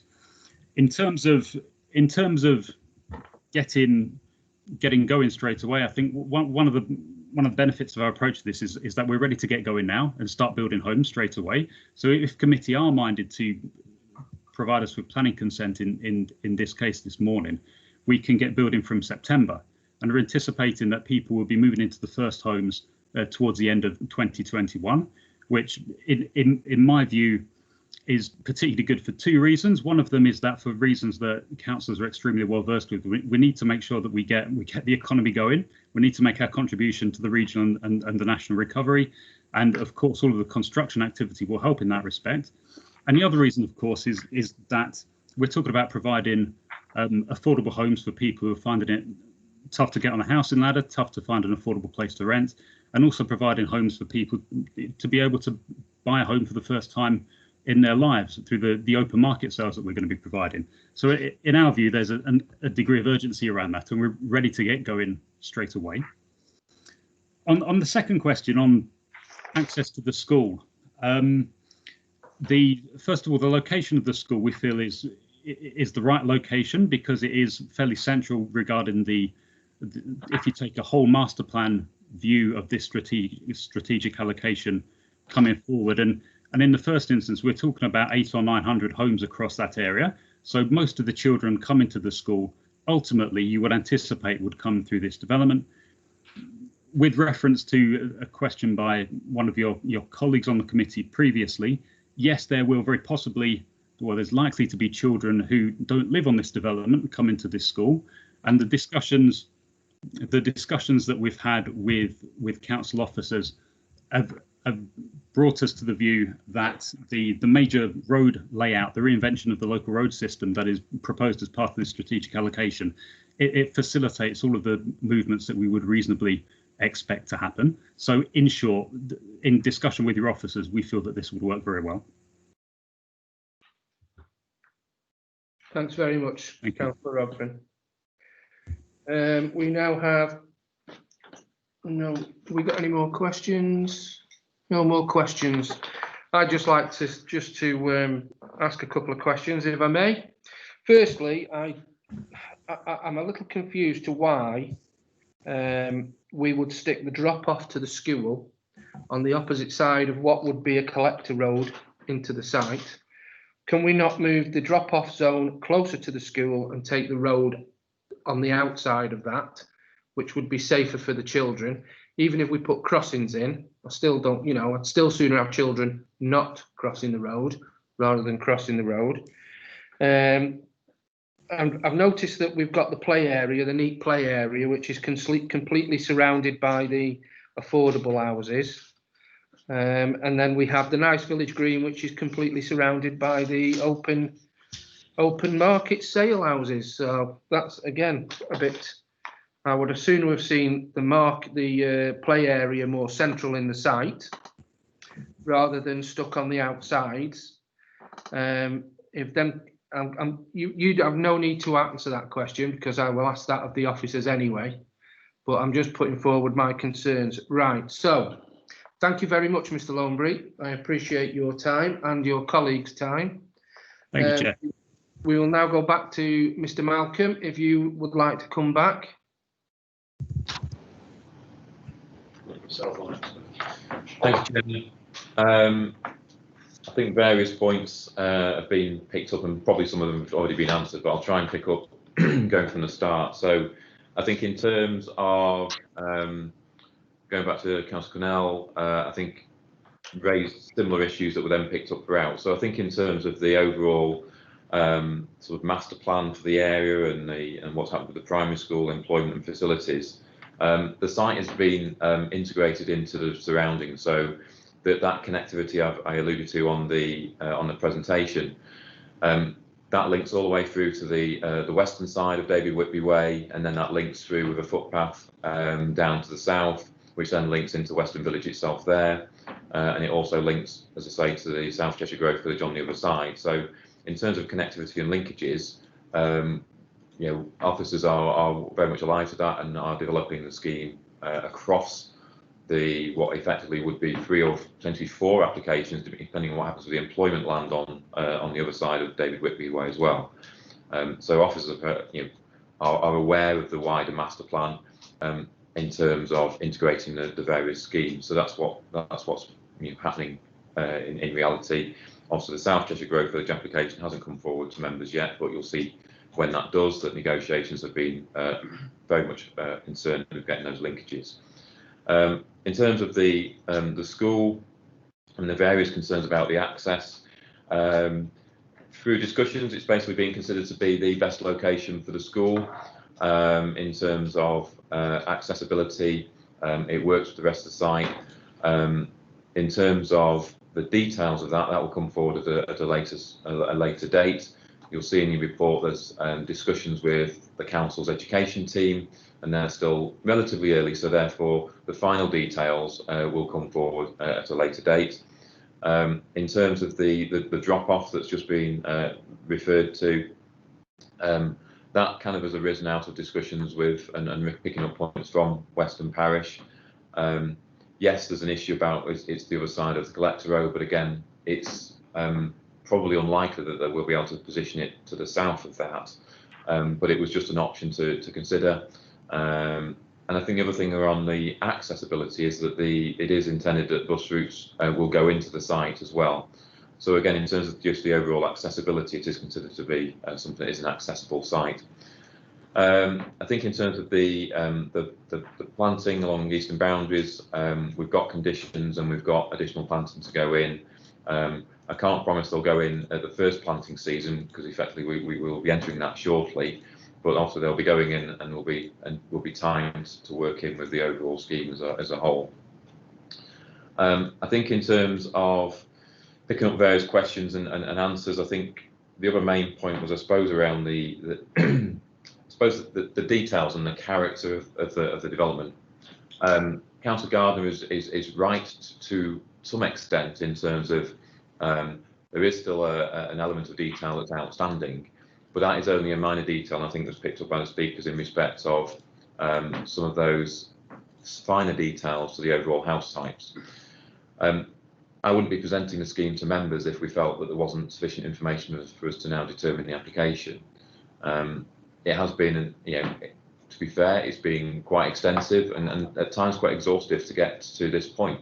But we've worked with all of the development team that you've seen there, and our urban designers are now happy with the approach.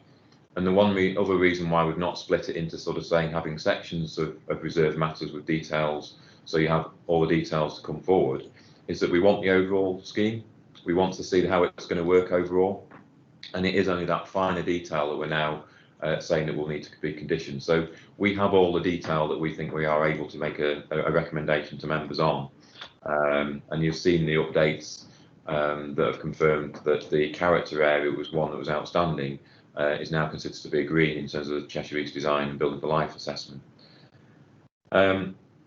I think in terms of other points around drainage, surface water, that's obviously all part of the conditions that were put forward at the outline stage, and there's been condition discharge to deal with those issues, which will go through our flood risk team and the Environment Agency. I think in terms of electric charging points, there is actually a suite of I suppose what you'd call sort of environmental measures, which is also that 10% renewable or sources for the dwellings as well, which was part of the outline approval. And then I think that's probably it, Chair. There's probably other bits if members want to have specific questions. I think I've picked up most of the issues. Yeah, I think that's probably all I've got at the moment, Chair.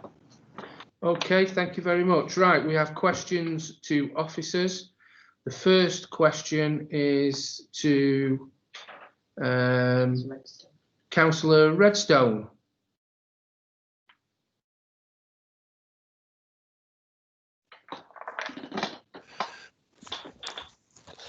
I note that Mere Gutter and Bashford Brook are local wildlife sites within 50 metres of this development.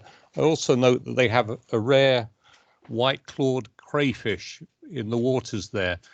Are the mitigation measures which are proposed by the environmental officer going to be put in before building work starts?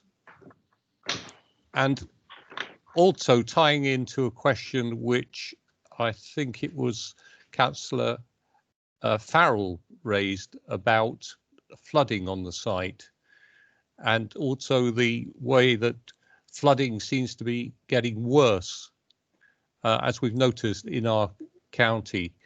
How confident are you that these protection measures are actually going to maintain the quality of the water such that these creatures can continue to live there? And are these creatures also an indicator that other creatures are going to be there because the quality of water is so good? I have another question after this. Thank you. Okay, Councillor Redstone. Mr. Malcolm. Yeah, so as I mentioned in presentation, there was a concern raised by both the Environment Agency and our own ecologist about the white-clawed crayfish and effectively the discharge of surface water into Bashford Brook. Effectively, they've now, through discussion, have confirmed that is acceptable, because effectively it goes through, there's like a 3-stage process as part of the sustainable drainage system. I think it's referred to in your report, which talks about kind of a, like I said, it's almost like a 3-stage process. So our ecologist and our environment agency are now considered that issue to be acceptable. And in terms of other species, you'll see the ecologist's report both on this application. Obviously, it was considered at length on the original outline application. So ecology has been given considerable consideration, if you like, through the application. So all species that are will be impacted upon are protected and covered through this process. In terms of future flooding, all we can do is go on the advice of experts. I don't have any more information than you or I in terms of is that going to be sufficient to safeguard from future flooding, but all they can do is safeguard it from the current parameters that we work towards. Right. The other part of my question was, will this protection be front loaded before building work begins? Because obviously once building work begins, this is when the pollution will come. If that's coupled with flooding, it'll be an ecological disaster for this vulnerable site. So can you confirm that the protection will go in place before the building started? Yeah, I mean, it's quite common, obviously, to protect species in the same way we would with forestry and trees, that they're protected at the start. So anything that will impact upon them, those safeguards will have to be put in place. I think with the particular issue on the crayfishes is it's about the sustainable drainage systems, and they'll probably be get built out as the development proceeds. But certainly there are conditions on the outline, and I think there's an ecological management plan, I think it is. There's an ecological management plan that was conditioned on the outline, and that will give the timetables for when these works should be put in place. Right. Okay. So you can't confirm that they will be front loaded on this site, just to be clear. I don't have the specific details, but there'll be a timetable to be agreed, and obviously that would be. Can it be put into this timetable that this protection goes in place before the danger arises? Well, it will do. That's the whole point of the timetable. I just don't have it in front of me because it's a discharge of a condition to be agreed. And again, it stems from the original outline application.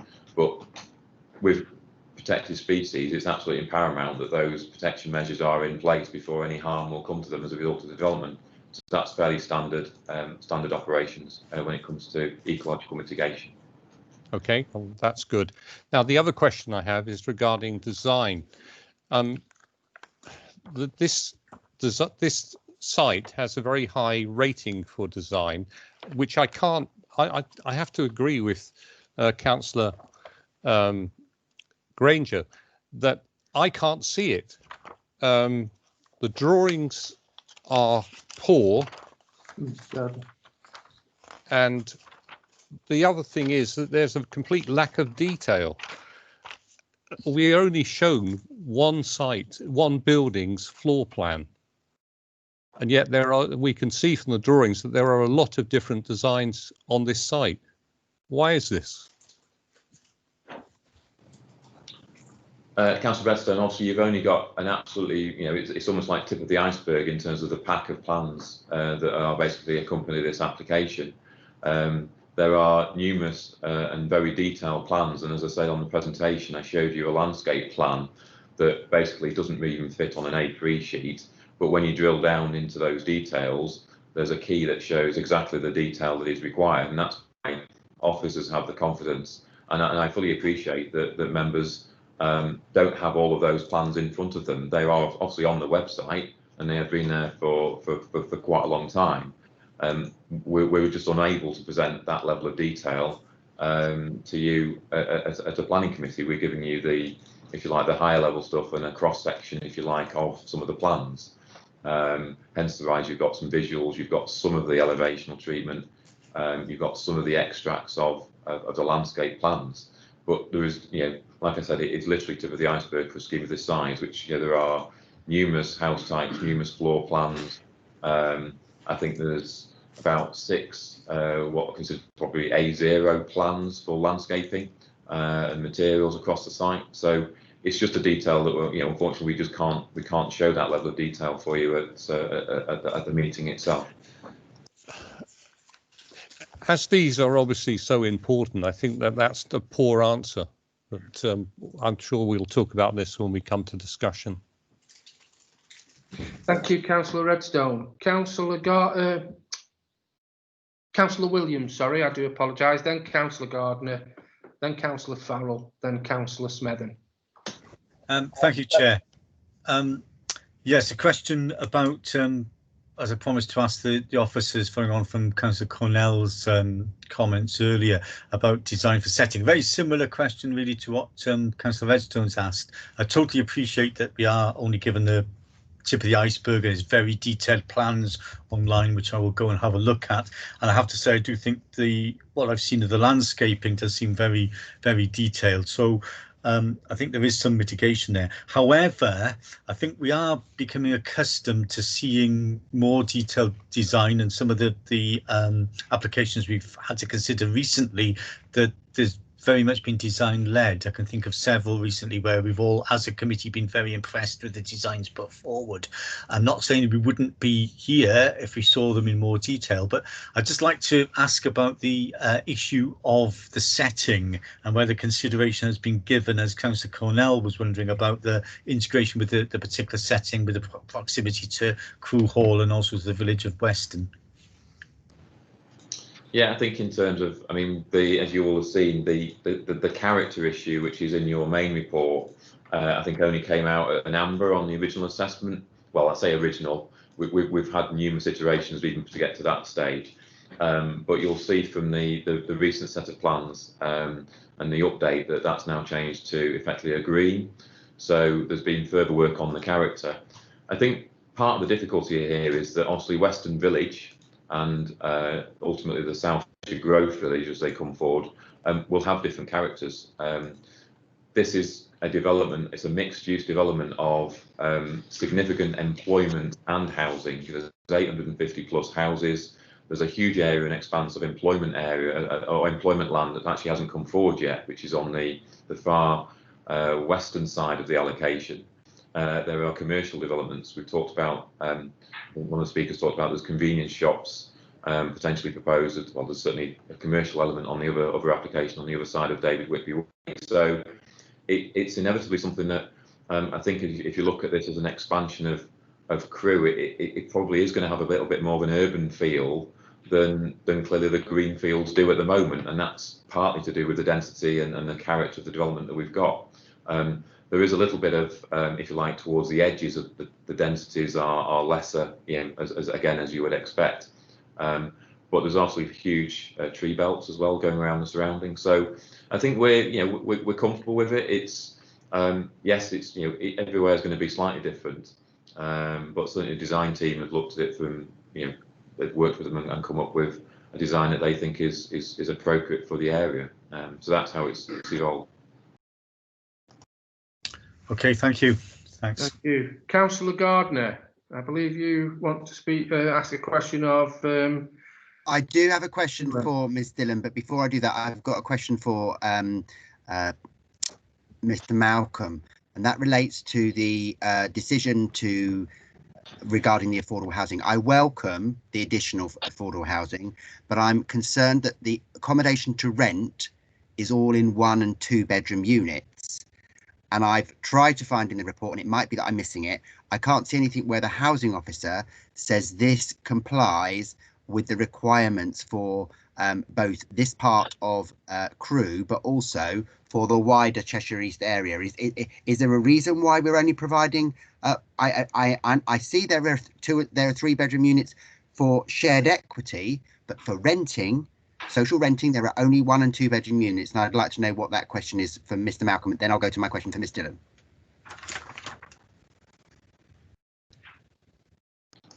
Councillor Gardner, I probably only have the information that you're looking at. To be honest, I do know the housing team are, they're supportive of the scheme, partly because obviously it's providing additional affordable housing over and above the original requirement.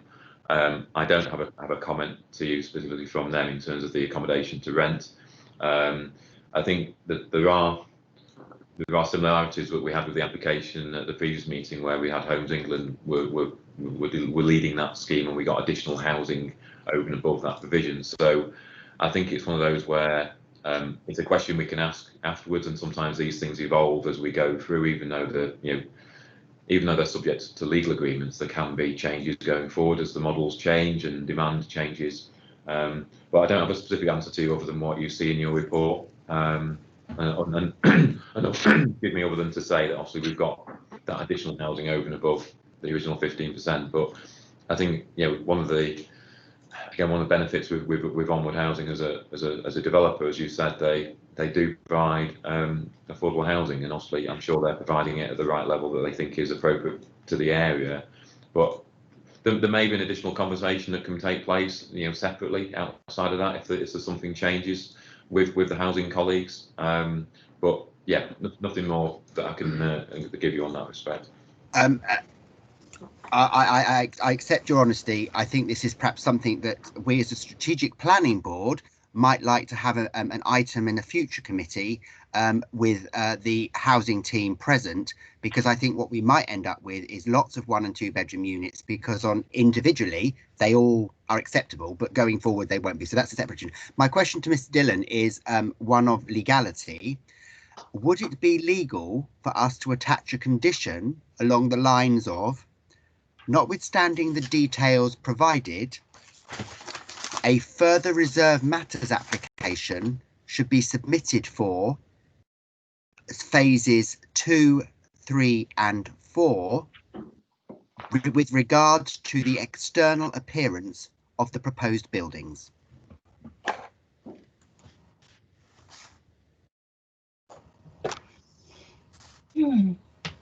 Well, requiring a further reserved matters application is something of a fundamental change from what's before you.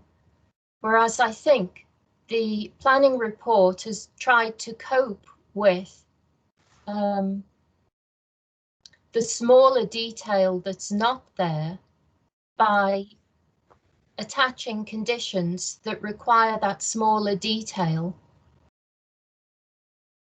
to be approved post issue of the decision. I can't remember us having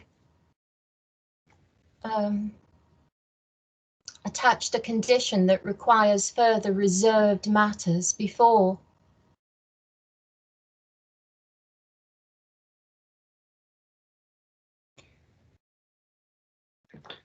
That's not, Yes I or a no? understand, Mr. Dillon, what you're saying, but what I'm asking is it lawful?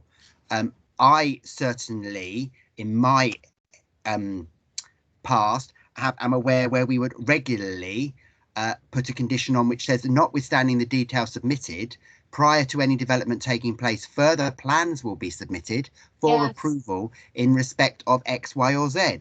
The trouble is we don't have those plans, so it's not that we're saying we don't like them, we're saying we don't have them. And so that is the point I'm raising, and it will, your answer is probably now determining the way I'm likely to vote going forward. So thank you very much for your answer. I think that Mr. Malcolm had referred to further plans that are on the website.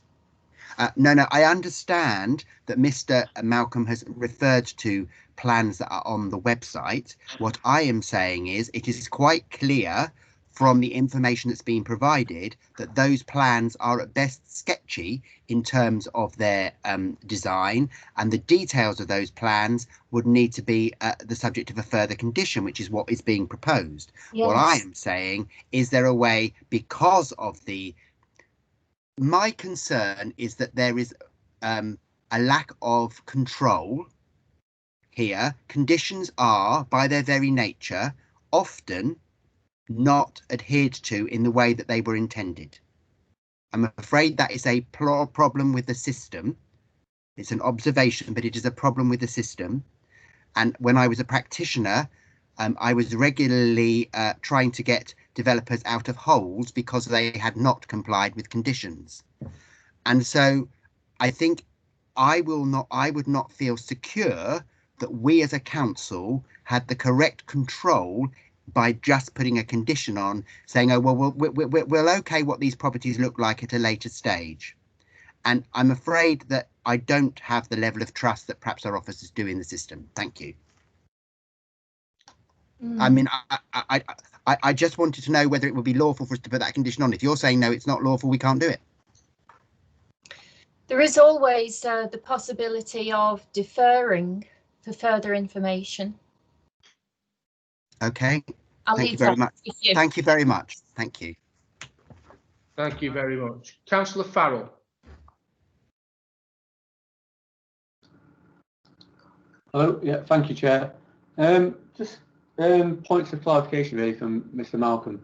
In regards to, again, the access and the access drop-off points and crossing points for the school, can we just confirm that this will come back to the board in a further application about the school in particular? And also, in regards to mentioning the additional drawings or the designs on the website, if for future meetings, if those are, you'll see it. If those are something that are available somewhere else that aren't in our packs, can that be made known to us? Because it's all well and good saying they're on the website, but which website? I'm on the council website or their website. I don't know. It's not in the pack.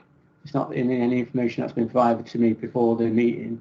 So how can we then say, oh, it's somewhere else? You know what I mean? It's, all the information needs to be provided if you're going to fully consider the application.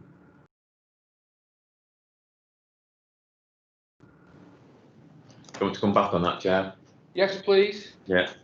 I mean, in terms of the access drop-off and the future application, clearly that's partly linked to the details of the school, which is still, say, being run with our education team at the moment.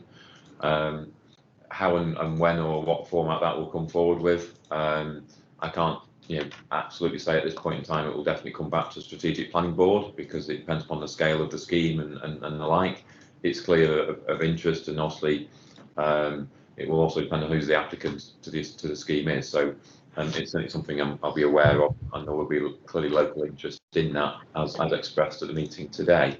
I think in terms of the issue of the plans,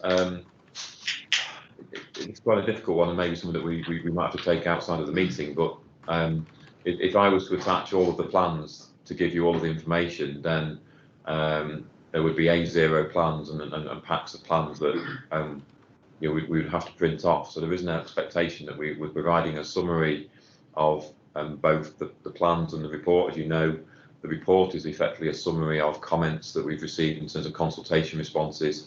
We don't list all of the policies. We summarise the policies that are applicable. So there are pages and pages of plans on the website that are accompanied this planning application. Officers present the reports to you as a summary of the application. There is no way we can provide all the detail. I think the point about this application, and it's something that I do appreciate. If you think about without wanting to sort of draw too many parallels, but obviously there are some of it's about the presentation of the plans, and officers, it's officers' job to work with plans and make sure they understand them, and etc. So that's what we've done. We had similar plans submitted for Fence Avenue at the last meeting, and obviously for whatever reason those were clearer to members, but we certainly didn't attach the full pack of plans for that application either. So I think it's partly to do with the presentation of plans in this instance. Clearly happy to look in the future about making sure we present the right plans to you, but there is an expectation that that we just can't provide that level of detail that perhaps you're looking for, Councillor. Just want to come back on that 1 second. So in the scope of the application we've got at the moment, is there any sort of conditions we can put in regards to the access within the scope of this application now, just in case we don't get a say when the school application comes in the future? Well, so the application, obviously it's got an outline approval already anyway, so that's the principles for this. What this application does is effectively set the location of the school. In terms of the future application for the school, that will obviously have to come to the authority to determine. So there is always a possibility to call the application in if it doesn't automatically come to committee. But we're setting up, the development is basically has worked up the details about where's the best location for the school. So what will come forward is a proposal that will work with the area of the school that's been identified, which has been worked with education team, and then they will basically bring and work up that scheme to work with its surroundings. So there's been enough it's been enough input from the education team to give a degree of acceptance. It's just that final detail that will come forward as a future application. Okay, thank you very much, Councillor Farrell. Have you finished? Councillor Smethon. Thank you. I have a couple of questions, please, for the officers. First of all, regarding the management plan, I'd like to suggest that, or ask that we could put in something to that management plan that I don't know, it may already include this, but can we ensure that the mitigation for wildlife, such as birds, any bird boxes are regularly cleaned, because that is a function that I'm not too clear about in what the management plans actually contain. And if you don't clean out your bird boxes, you don't get the right conditions for the next year's birds. Secondly, a bit more importantly, perhaps for the human residents on the site, will be a question that's being asked a lot in the community recently, and that's, will the houses actually be affordable? And I don't know how that is checked on and made possible, but perhaps the housing officer could explain that for me. Thank you. Mr. Malcolm. Chair, just in terms of the, I presume you mean the ecological management plan, and I'm not, I don't actually know whether we specify that bird boxes shall be cleaned. I could certainly pass that on to colleagues when they come to discharge the conditions for the management plan, because that was placed on the original outline condition 25. So I can certainly pass that on to Councillor. In terms of the affordable housing, it's tied into the legal agreement in terms of the provision of affordable housing. So in the same way as normal affordable housing operates, they'll be going to targeted local need, if you like, first, and then there's a cascade beyond that. If there isn't that local need, it cascades outwards. But they are secured through a legal agreement in any event. Okay, thank you very much. Thank you very much. Couple of questions. Is there anybody else wishing to ask a question before I ask? No, thank you very much. With regards to the positioning of the school, and we're talking about the school, a plan coming into the school from the Local Education Authority.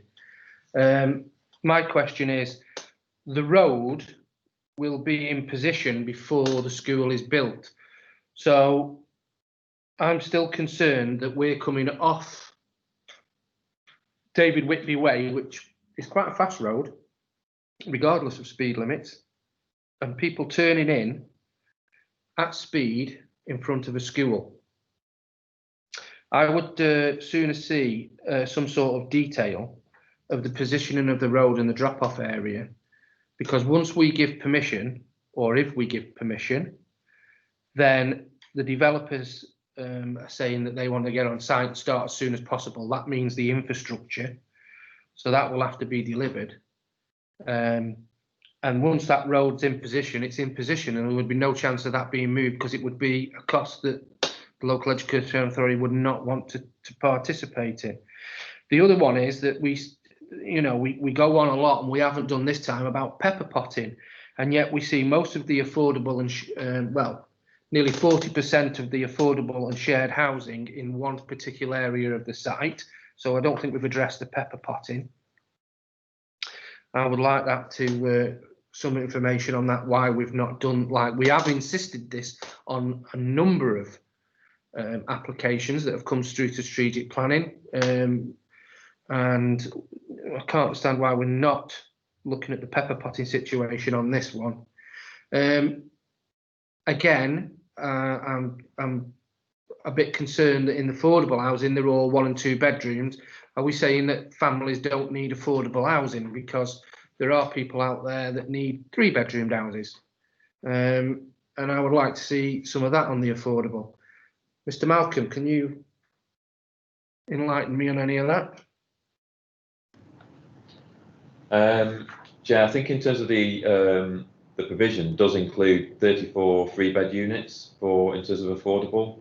I think it's the accommodation to rent that Councillor Gardner was referring to. So there is provision for, I think in the report under the housing section, it refers to, well, it says 29%, it's 27%, and it's got a split of 44 1-bed, 45 2-bed, and 34 3-bed units. So I think it was just the tenure that Councillor Gardner was referring to. So That's what I was actually speaking about. Actually, sorry, when I said affordable, I meant rentable. But I mean, rentable. You know, 3-bedroomed houses as well as 2 and singles. I mean, I know that we have a problem with single people that need affordable or rentable accommodation. So I welcome 1-bedroomed houses, because that was always the difficulty at one point. We could never get 1-bedroomed houses for these people. But likewise, I mean, as soon as, you know, we're seeing predictions of large evictions coming forward once this COVID situation is wound down, and yet we've got no family units on there that are rentable. Why is that? And why is it we're not pepper potting it more? So in terms of the pepper potting, I mean, again, it's always an element that causes a degree of, well, difference of views, I suppose. I mean, I think in this instance, a bit like we had previously, in terms of there are groups, I suppose there is a little bit of a concentration, as you've indicated, and part of it is about the provision of delivery early on in the phases. But the other element of it is because it's over and above the 15% that was originally a requirement on the legal agreement, we'd have some difficulty in insisting that it's spread out further anyway. Again, something that we picked up on the previous scheme, and it is part of, the speaker alluded to the fact that there is some funding from Homes England that they've obviously latched onto, and again, it will be part of this about being delivered early, which is obviously a goal of Homes England. So that would explain why there's a bit of a concentration in some of those earlier phases, but there is still some affordable units further over into the final phases further over. I think in terms of the turning drop off for the school, I thought there was going to be a condition. So I think probably that's something that we could put on there as an additional condition for that detail to be submitted, perhaps fairly early on in the process.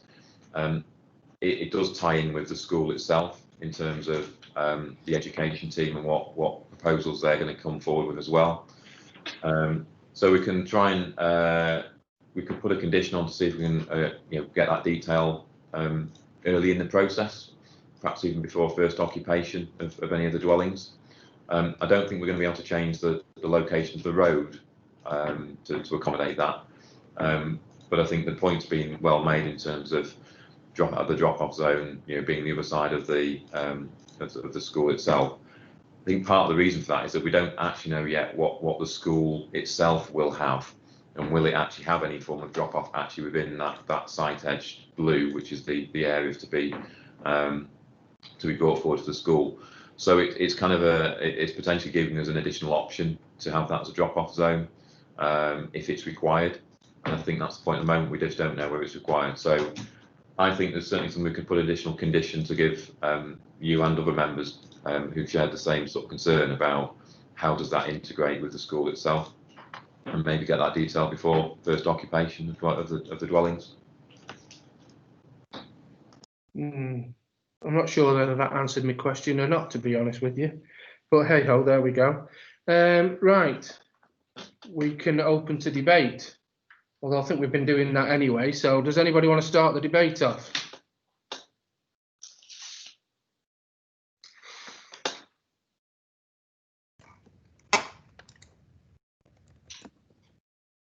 Councillor Williams. Yes, Chair, thank you. Yeah, I do think we have got into debate already, and I think it's raised quite a few interesting questions looking ahead. I do have some sympathy with the just having the tip of the iceberg, because of the complexity of this, as Mr. Malcolm has said, we're talking about a major extension of Crewe urban area here. We're not just talking about one development, we're talking about a whole development area, and the only way we can deal with that is in in bite-sized chunks. I understand all of that, and I think there are aspects of this that I do like. I certainly like the level of affordable housing that's been put in. I agree with the point about pepper potting, but I think it's you know, the Onward Homes are to be congratulated, I feel, for emphasising that. I think that's very positive. There's aspects of the landscaping I quite like as well. I also take on board the point that Mr. Malcolm made that, you know, this is an urban development. So, but nevertheless, an urban development can be interesting. I don't think any of us are expecting sort of half-timbered cottages and twee, you know, roses around the door elements to go in here. But because it is an extension of an urban area, I think, you know, we could look at doing things a bit differently, and Onward have said that they pride themselves in doing things differently. I've no reason to doubt that, but from what we've seen so far, I don't think we've seen anything particularly interesting or different in terms of design, although I'm quite prepared to accept that there's more interesting and more detail available online. I think I do quite like the idea of deferring as well, until such time as we've had a chance to look at some of the more detailed plans. I also think that there's still some unanswered questions about the jigsaw element. I think that Councillor Cornell referred to. It is difficult, I know, because it has to be done in chunks, but and it, you know, it's an onerous task, and not diminishing or doubting the complexity of it, but I do think we do need to see some sort of more of a sense of a strategic overview, particularly with the school and the integration. I think some of the points have been raised about integrating with other aspects and the provision of retail facility. All that's very welcome, but at the moment, in my own mind, I don't have a real sense of how it all joins together. So I would be quite happy for it to be deferred while we consider some more of those aspects. Thank you very much. Councillor Edgar, please. Thank you, Chair. Councillor Williams has basically said what I wanted to say, but I'm also very concerned about the fait accompli that will be occurring once the access road is built. As you said, Chair, how will the school entrance be negotiated once that road is built? I do think that school entrance with 459 potential resident houses, with how many cars coming past that point in the morning, how is it going to work? Would it be a track behind the school where people can drop off? I'm certainly uncomfortable with a drop-off zone across the road and then putting crossings in. As you said, they will be sweeping off that road, off that roundabout. On Monday of this week, there was a near fatal accident at that junction. A wagon and a car, the car was overturned. It is a fast road and it is de-restricted. There is no speed limit on it. And I do think it is fundamental to what we need to pass as to how that function will work with the school. I am very uncomfortable with other bits and pieces on this, but certainly with the lack of knowledge of how the school access will work, I am uncomfortable. Thank you. Thank you very much. So, Councillor Gardner. Right, I have heard what Miss Dillon said, and I do not believe that I am in a position to vote favourably for the scheme in front of me. Not because I dislike the scheme, but because I don't feel it has been robustly assessed. And it can't be robustly assessed if only half the proposal is presented to us. I'm also very concerned at the officer's report regarding the assessment of the character. There are a number of greens being given where there were still unknown issues to be addressed, and I don't think they've all been addressed subsequently. And it's almost like the grade inflation we've experienced in local examinations. And going forward, unfortunately, just as those grades will become a benchmark against which future exam results are assessed, this development will become a benchmark against which future developments are assessed. And we'll end up with a situation whereby every developer in the country will think it's perfectly okay to submit basic outline drawings of what they're proposing. So a square on a plan, or we'll draw it a little bit like those of us of a certain age would call a play school house. And then we'll leave the details up to approval by condition. And as a former practitioner, I can assure you that nobody looks at conditions in the same detailed way as they do about an application, unless it's an issue that's been particularly problematic in the past. I think that I understand the urgency of building houses, but I think that the reality of the world we are going to live in after COVID is that developers will be building at far less rates than they have been before COVID, because there is an uncertainty in the economy and developers do not want to build lots of houses that they can't get rid of. I have no problem with us approving the concept of securing the connectivity, of ensuring the level of landscaping, but I don't think we can approve this scheme in its current form without knowing what those houses are going to look like. And if we don't know, if the officer doesn't know what those houses are going to look like, I appreciate we don't see all the drawings normally, but we see a good cross section of what we would expect. So if there are 10 different house types, we usually see 5 or 6 of them, and the others are often variations on a theme. So we'll see an apartment block if there's going to be apartments. We've not seen any apartment block details. We would see a detached house. We would see a pair of semis and a terrace. So we know what they do. And then we'd get examples of alternative frontages for materials. So we know we've got enough detail to assess. We do not have that detail here today. And I will not feel confident voting in favour of something where everything is still up in the air. And so if we can't do what I was trying to suggest, which is just to approve the phase 2A, the details of it, and secure the rest of the external detailing by way of a more robust condition going forward.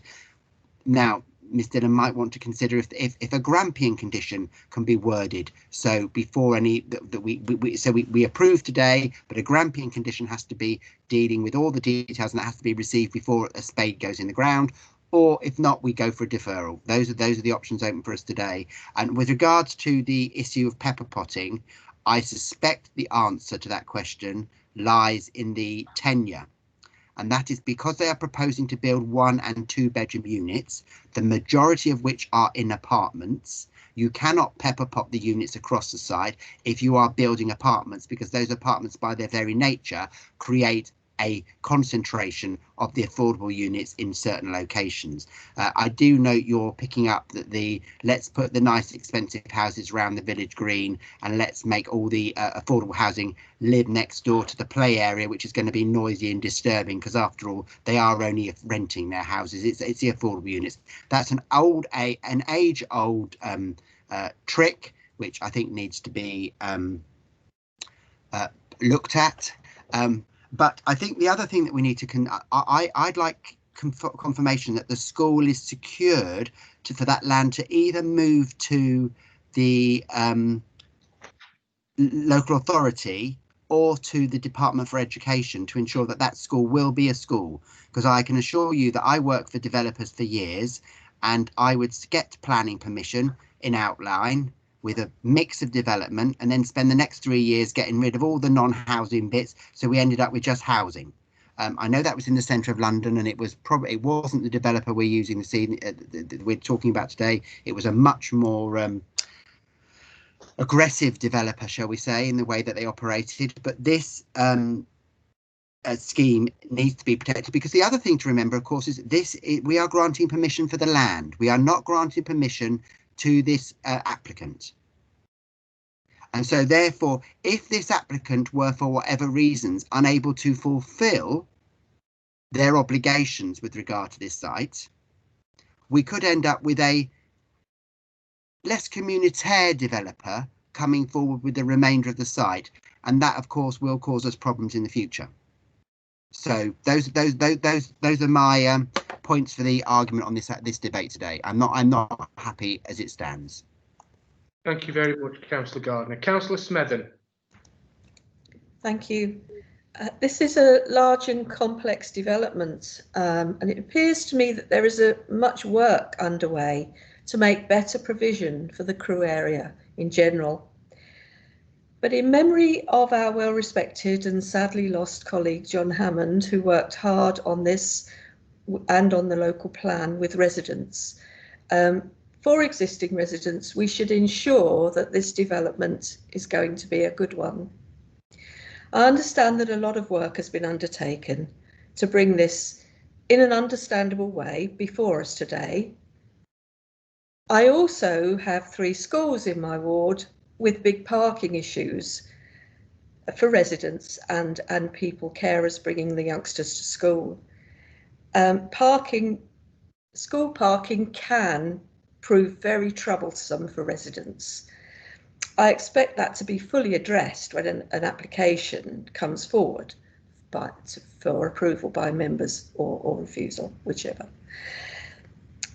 I've got great confidence in our officers and building control and so on, but I do want to be sure that this development is as good as it can be for what I've already stated. So I'll leave that thought with you till I hear the rest of the debate. Thank you. Thank you very much, Councillor Smethon. Is anybody else? Councillor Redstone. I'll get Ashley. Yeah, I'll come to Ashley after Patrick. Thank you, Chair. I have looked at the other house designs for this site, and they are very similar in quality and design as those already shown to us. And I think that the people of Crewe deserve better.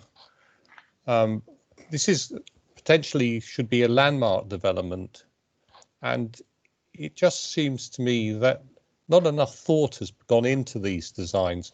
I agree with Councillor Gardner, that not enough detail has been given. And I think that we would be better off deferring this application and get the detail and get it right before going forward. So everybody who lives in this estate in the future can hopefully benefit from our decision. Thank you. Thank you very much. Councillor Farrell and then Councillor Jeffrey. Thank you, Chair.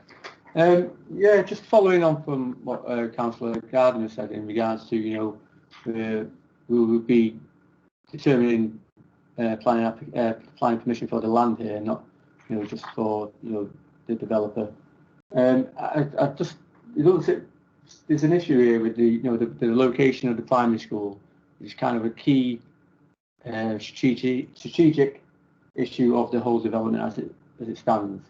I just don't understand how we can, for such a key issue where it is and the access to it, that the plans for that haven't been provided in conjunction with this development. I know, obviously, the council's education team are apparently close to or in an early stage of preparing those plans, but we can't. I wouldn't be inviting myself, approving this application with just an indicative idea of, we'll plant the school here, and there might be some parking bays here, and we don't know whether it's going to be any crossing here or there. It's just not. It doesn't sit right with me, and I would be sort of in favour of deferring this until we could maybe get a bit more detail on that and get that built-in conditions or something a bit more solid. Thank you, Councillor Farrell. Councillor Jeffrey. Thanks, Chair. Yeah, I agree that the housing isn't distinctive and reflect the rural setting as pointed out by Councillor Cornell. But I don't, this isn't going to be a rural setting. It is now. It's not going to be a quaint little village. I think this is going to be a housing estate. And so I'm kind of comfortable with the design of the houses. Likewise, I think we have sufficient detail, in my opinion, on the planning portal for the design of the houses. We've got elevations and floor plans for each of the different types of houses, and we have a layout of the site showing what type of what design of the house each one is, color coded. So I think we do have sufficient information to make a decision on this. Whether you like it or not, I don't. That's kind of subjective, and personally, I don't like the design of the houses. But again, if the design officer can agree that in condition, I'm quite comfortable with it. What I do have concerns about, like most people, I think, is the design of the school. I think there is insufficient detail, and we should have at least an indicative layout of what it's going to be like. What I don't want is for us to build in a situation with traffic outside the school like we struggled with on Hazel Badge Road in Poynton last year, where we're just building it in from design from a green field, and that's not the way to do it. So I although I'm happy with the design of the houses, I would be supportive of deferring this application for the school situation to be resolved, at least with indicative plans of that, and then that could be conditioned out and delegated to planning officers after that. Thanks, Chair. Thank you very much. And is there anybody else that wishes to speak? No. So what we're looking for now is Sorry, Chairman, Paul Hurdis has got his hand up. Oh, right, has he? Oh, right, yeah, I keep looking at the chat. I don't look for the hand. Sorry, Paul. That's no problem, Chair. I just wanted to make just a couple of comments on the position of the school and the access. Obviously, there's been quite a bit of debate about that, and we've actually had, as part of our discussions from a highway perspective with the applicant, discussions about where the main access for the school should be. Should it be in with the residential development? So, in other words, not at the main access point. And there has been some concern raised about mixing school traffic with residential traffic in that location. So after some debate, it was moved to where the main access is, onto the main David Whitby Way, to try and segregate the school traffic from the residential traffic and the movements associated with the housing. So we felt that was okay, but subject to the detail of an application for the school. So that would provide access assessments, visibility assessments to make sure they could get safely in and out of the school at that location, but also crucially, there was sufficient drop-off spaces and parking within the site curtilage for the school before we would recommend approval to that. So there has been a debate with ourselves actually on where the main access should be, but we are comfortable with where it is proposed to be by the main access, but subject to the detail of sufficient turning, parking and visibility displays that would accompany a future application for the school. So I just wanted to make that point, Chair, to yourself and the other members. Yeah, okay, thank you very much for that, Paul. I'm still not happy with that. I would feel very uncomfortable voting for this when we are looking at sticking a drop-off zone on the opposite side of a main collector road and the entrance to a 450 house development. We do need a proposal. Do we accept the recommendations, or do you wish to defer or another? So do we have anybody that wishes to make a proposal?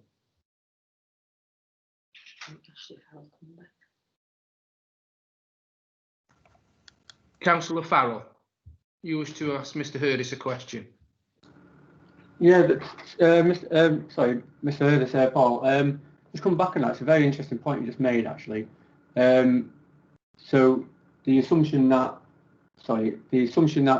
once the detail of the school layout, etc., would be come back, you would then do further surveys on visibility and other road surveys on that. Would that mean there would be a potential situation where, this application would be approved, and then potentially the surveys on visibility, etc., will come back negatively on the location of where the school is proposed? Yeah, thanks, Councillor Farrell. Yeah, I can respond to that. No, that would be very, very unlikely, because the actual network that's been built there, David Whitby Way, and the main roundabout there, was built to accommodate the capacity of all the land uses associated with Basford. So in terms of the actual capacity, there'd be no problem with the capacity in terms of the geometric widths. In terms of the visibility display, in terms of the access coming out of the school that you mentioned, there is sufficient land there to achieve the visibility display that we would need, given the volume and speed of traffic on that main access road into the development. So we wouldn't see a situation where we would refuse that, because the principle which we looked at here is the principle acceptable of an access into the school in that location. The principle is acceptable, but we need the detail, particularly in terms of drop-off parking, because it was Councillor Smother made the point there, and another, I think, Councillor Jeffrey, in terms of Hazelwood Badge Road. We want to make sure there is sufficient parking within the school, so we do want to negate any possibility of congestion and indiscriminate parking at the main access point. But as I pointed out earlier, it would be acceptable in that location. However, the other location was looked at, which would sort of turn the access into the site more rather than on the main access. So that was looked at, and that would have been acceptable from Highways perspective. But there was a debate whether it potentially should go by the main road. But we were happy with both of them in summary.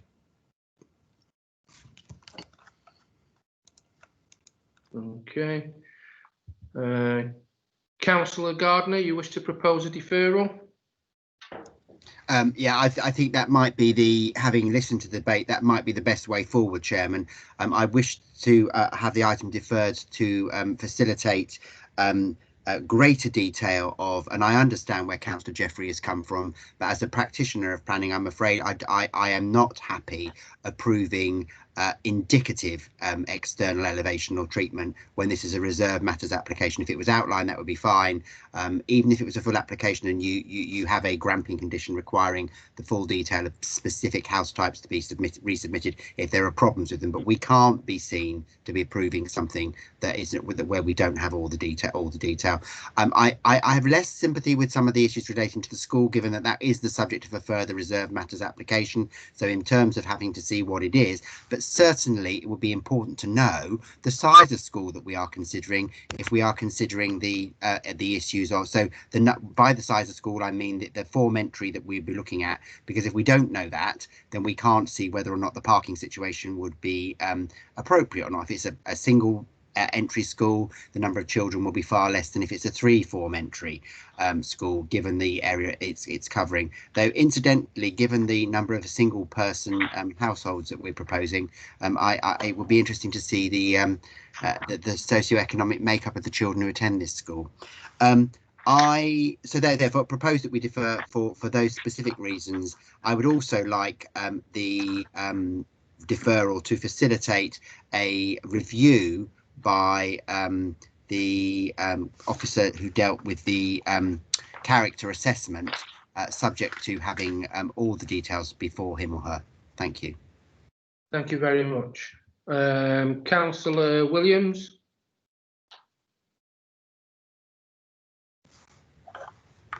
Thank you, Chair. Just like to second the proposal to defer.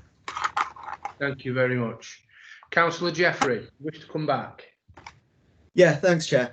Just to Councillor Gardner, I'm just wondering what level of detail you would expect, because I'm just looking at one of the drawings here, and it shows the layout, the elevations, the notes give you the material schedule to the kind of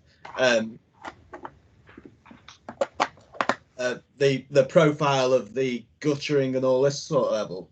So I'm just wondering what additional information you'd require for this deferral. Well, I don't have the screen in front of me to have a look at those, so I can't comment on what you're saying. Oh, so they're on the planning portal, that's all, the drawings? Yeah, I understand what you're saying. I haven't got access to them at this moment in time. Okay. I also as a long-standing member of a planning committee and as a practitioner, do not expect to have to go and have a look at the planning portal every time I want to assess whether something is happening on an application. If that is what I'm supposed to be doing, then I apologise to everybody concerned. My understanding is that we are provided with a schedule of plans so we can have a look at them while we're reading the paper report. That is, I am not of an age where I easily see things on a screen. I work better with paper. I have now, from a town council point of view, gone to using the planning portal, but I still find occasionally that I'm not able to see enough detail because of the size of screen I'm looking at, and I'm not going to invest in plugging it into my television, for instance, which would be the option. However, I don't believe, given that the applicants themselves have conceded that there are details that they have only confirmed with certain units, and I think we should have all that detail confirmed with all units. I understand with materials you might have an elevation of a house type which is brick and another one which is render. That's fine, I accept that, but at least you know that. I've had experience as a practitioner whereby plans have been approved with what they call handed drawings, and then when the applications have actually been built on site, there have been problems with where windows have been put into a property because the developer has built the house, not seen the word handed, and you end up with overlooking problems. So that's the basic, that's where I'm coming from, and that's why I want to make sure the details are all okay. And the officers themselves and the developer have agreed there are details that have yet to be agreed. So I want those details agreed before we say yes. Okay. I would just argue that detail is there in the portal, but I get what you're saying. Okay. Okay. Thank you very much. I would just like, I know we have a proposer for deferral and a seconder for deferral, and I'll take the vote on that in a second, but just want to have one point of clarification. So if this, let's just say this was given permission in a vote in a second or two. This is for plots 2A. So with the developer expressing the wish to move on with this as quickly as possible, in his words, does that mean that access road will be built before the detail of the school is given to us as councillors? Because once the access road is in, the access road is in. And we're assuming that the drop-off point to the west of the access road for the school will be written in tablets of stone then. And I'm not comfortable if this is going to be a infant or junior school where parents are dropping off, perhaps wrestling with more than one child, and the child runs across the road because they're not all streetwise at that age. I would not be happy in voting for this to go through on that basis, because I think there's an accident there waiting to happen, and I think it's better to get it out of the way at this stage, where we as councillors, and especially the ward councillors for Crewe, would suffer the indignity of saying you should have known that before you give permission. So if we give permission today, will that access road be implemented before the detail of the school? Mr. Malcolm or Mr. Hurdis, whichever.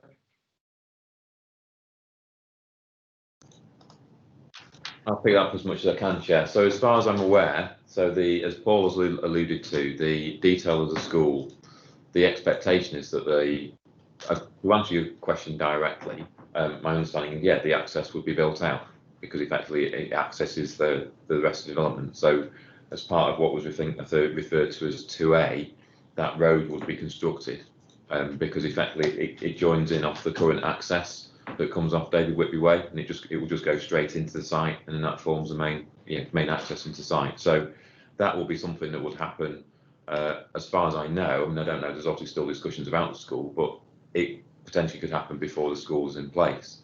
Right. The issue I think that Paul Hurdis alluded to, which is the fact of, and I get the point the members are alluding to, but as Paul Hurdis has indicated, is that there is expected to still be some parking and turning within the school site itself. I think perhaps what's happened is that we've focused on this drop-off zone as being an extra area because of concerns that the parish council raised, which I think is probably well meant because we all know how schools can operate.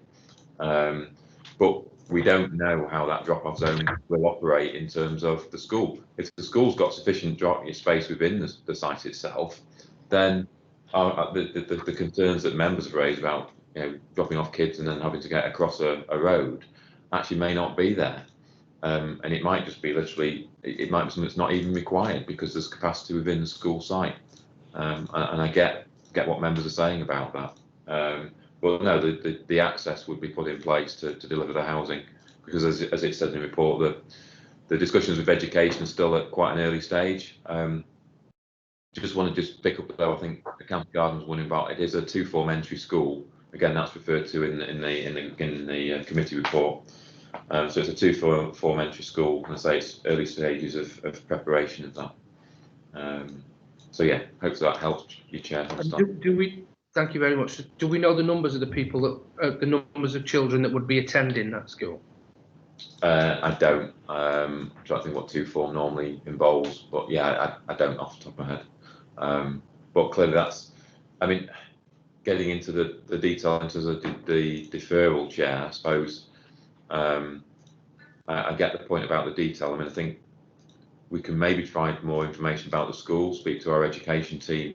I can understand that element of it if there's concerns there. I think from Councillor Gardner, we want details of all the plans. As officers have said, we feel we've got enough detail, and I suppose I share Councillor Jeffrey's his thoughts on. It's just, I suppose I'm struggling a little bit about what detail is it specifically we need. Do we want detail of all of the house types submitted, which we do have? It's just those finer details that we don't have. So I guess following that logic, it's that we want the finer details submitted to enable members to view them. I guess that's the point. There's a wider issue about what plans we can give members to review as part of the plan pack, but I reiterate the point I made earlier on, is that we can never submit, well, sorry, that never is the wrong word. Depending upon the scale of the application, we are very unlikely to be able to submit all the plans on a planning application that gives members all of those details. It's just a fact of these larger schemes. Thank you very much. I mean, I appreciate the answer, but of course, we're talking a lot of if, buts and maybes, and once we give permission for that, for this application, or if we give permission for this application, that road is in, and there's nothing that we can do about that then.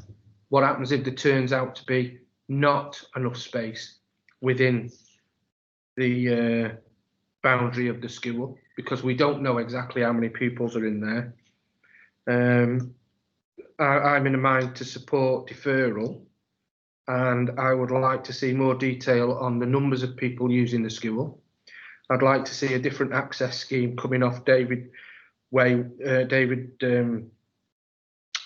Way, which would, if we need to, accommodate a drop-off zone to the east of the access road rather than to the west.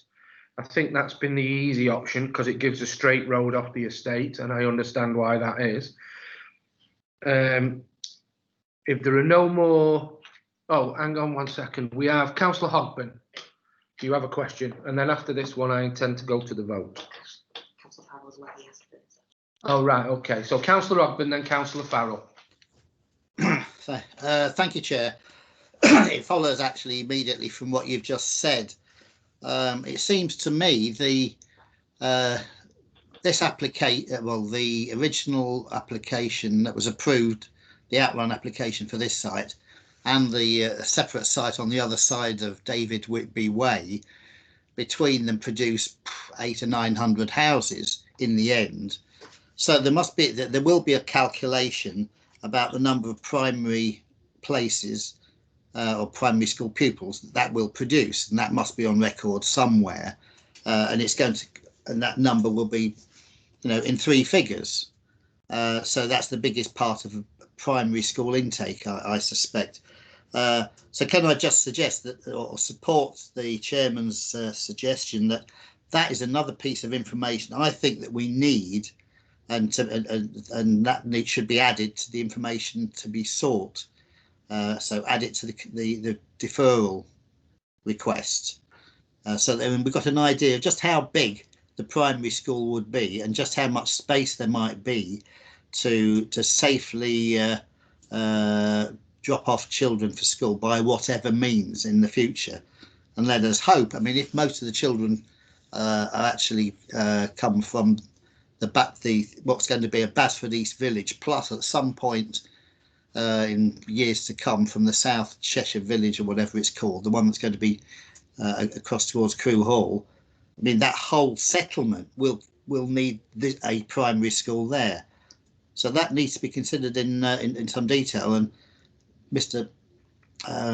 Malcolm has said discussions with education are at an early stage. Well, they're crucial discussions in relation to the amount of land to be allocated and the parking arrangements, all that sort of thing. I mean, we're talking here of a scheme that, even if we'd approved it today, it's going to be about 8 years before it's completed. And then you add on the other developments, you're talking 10 to 15 years. So it's just adding that to what the chairman has suggested. Thank you. Thank you very much, Councillor Lockburn. Councillor Farrell. Thank you, Chair. Yeah, just coming back on just the point when I raised the question to Paul Hurdis about the possibility in regards to the access and how that relates to the school. I got an answer back about the likelihood, which is not quite the same. But going on from what you said about the access and the potential speed coming off David Whitby Way, could we also add into the conditional for deferral to come back with details of some traffic calming measures on the access entry point to the scheme? I think that would go some way into reducing the risk. Thank you very much, Councillor Farrell. Yes, I suppose that could go into the deferral if the proposer is willing and the seconder are both willing to accept that. I'm happy to accept the suggestions from councillors, yourself, Mr. Chairman, councillors Hogben and Farrell, all of which make perfect sense to me. Thank you. Thank you very much. And the seconder, which was Councillor Williams, you're happy to take that on board as well? Likewise, yes, I'm happy to take that on board. That's great. Well, I intend to move to the vote now, and the vote is for deferral. Sorry, Chairman, it's Sarah, Democratic Services. Can I just clarify the precise reasons for the deferral? Because there were a number of points put forward, particularly after the proposer and seconder had put theirs forward. I got from Councillor Gardner at first to facilitate greater detail regarding the size of the school, for example, form entry and details on that. Then a further review by the officer who dealt with the character assessment, and then further information on the design of all the units. Then further information on the access, particularly looking at the drop-off zone to be moved potentially from to the east and not on the west. Traffic calming measures as well.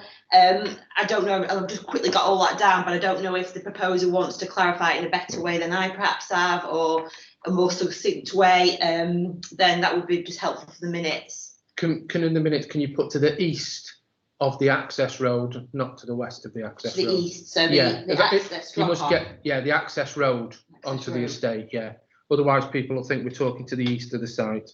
So I'm not sure if I've Councillor quite Gardner, got do you wish to make sure you've everything in there that you I think everything's in there. I mean, the only thing I would say is with regard to the response given by Mr. Malcolm, a single form school, a two form entry school, if we are talking about a primary school, which I don't, that would be years R to 6, would produce somewhere in the region of 420 students if we're talking at 30 students to a class. So if you're talking about for Key Stage 2 children, that can be up to 35 children. But also what it doesn't tell us is whether or not the school would include a nursery. Many schools now have children from age 2, which potentially could increase that, if that's the two form entry, by another 120 children. So it's quite interesting No, another, 2 form entry at 30 each year could up to 120 children. So I think that it's important that we know what that's going to be. And even if we haven't got the design of the building, we should at least know what its parameters are likely to be, and whether or not there is capacity within the site to accommodate car parking, for instance. I mean, Mr. Hurdis is saying that is there, but if we're having a large 2 form entry with a nursery, it might not be possible within that site for it to facilitate. So we should at least be able to see that it's capable of accommodating that level of that, so we know what we're dealing with in terms of the drop-off point. Right, thank you very much. Are you happy with that now, Yes, Sarah? Chairman, I'm sure I can come up with some better wording for the minutes than perhaps I've just done on the hoof there, but yes, that's fine. That's great. Now, do the officers want to come back with anything before we go to the vote? No, I'm fine, Chair. I understand where you're coming from. I still have an issue probably with the level of detail, but that's for members to determine. So I'll leave the comments that Sarah's, and I think it's just been clarified. Those are the reasons that have been put forward for deferral. So we'll go to the vote on this, Chairman. Thank you very much, Councillor, Mr. Malcolm. Now I'm going to go to the vote. So I'm going to go in alphabetical order. Can you say if you are for, against, or not voting? So if you are happy with deferral, it's for, and if you are not happy for deferral, it's against. So I'm going to start with Councillor Critchley. Against. Councillor Edgar. For. Councillor Farrell. For. Councillor Gardner. For. Councillor Hogben. For. Councillor Jeffrey. For. Councillor Morton. For. Councillor Redstone. For. Councillor Smethern. Reluctantly for. Thank you. Councillor Wetherill. For. Councillor Williams. For. And I'm voting for deferral also. So That's 11 for deferral and 1 against, Chairman. thank you very much. Now, before we move on to Pendleton Way, Wimslow, do people want a comfort break, or do we want half an hour or so for something to eat? Or I'm asking members on what they wish to do. 5 minutes is fine for me, Chair. Lunch break. You want a lunch break, Jackie? Yes. Anybody else? 30 minutes. We'll go for 30 minutes. Is that fine with everybody? That gives people time for a bite to eat, a cup of tea, and comfort break. That's a good move, Mr. Chairman. Thank you very much.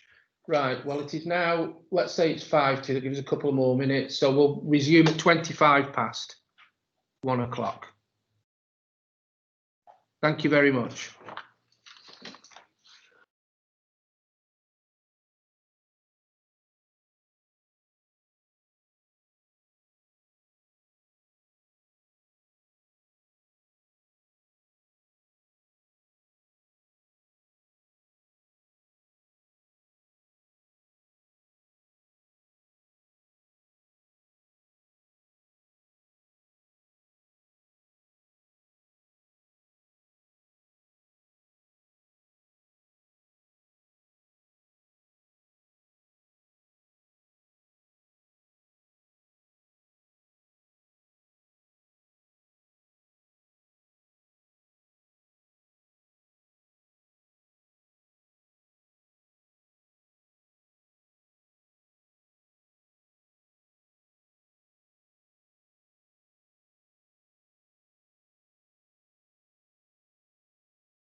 Welcome back, everybody.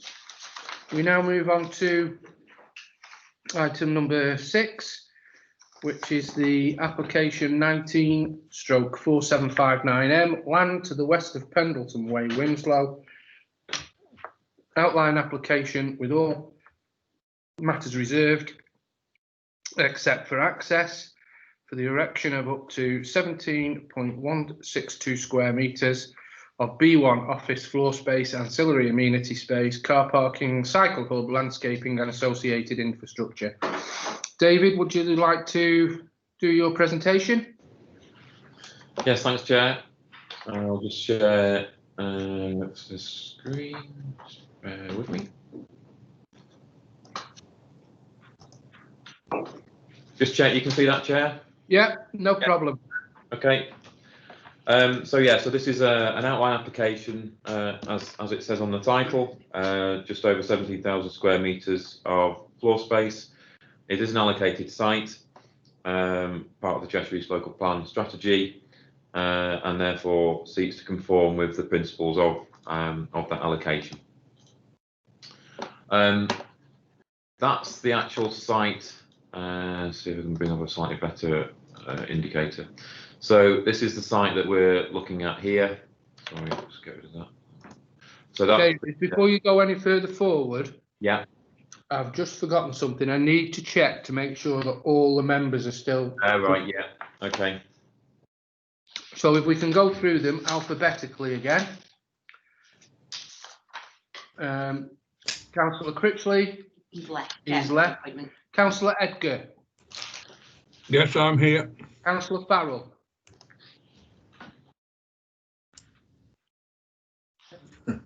Hello. Thank you very much, Councillor Farrell. Councillor Gardner. Yeah, I'm here, but I've got earphone envy with Councillor Farrell's amazing earphones, so just to lighten the mood. Councillor Ogden. Do you have earphone envy? No, but I am here. Okay. Councillor Jeffrey. Yes, I'm here. Councillor Morton. Yes, I'm here. Thank you. Councillor Redstone. Yes, I'm here. Councillor Smethon. Present. I used to have earphone envy, but now I don't.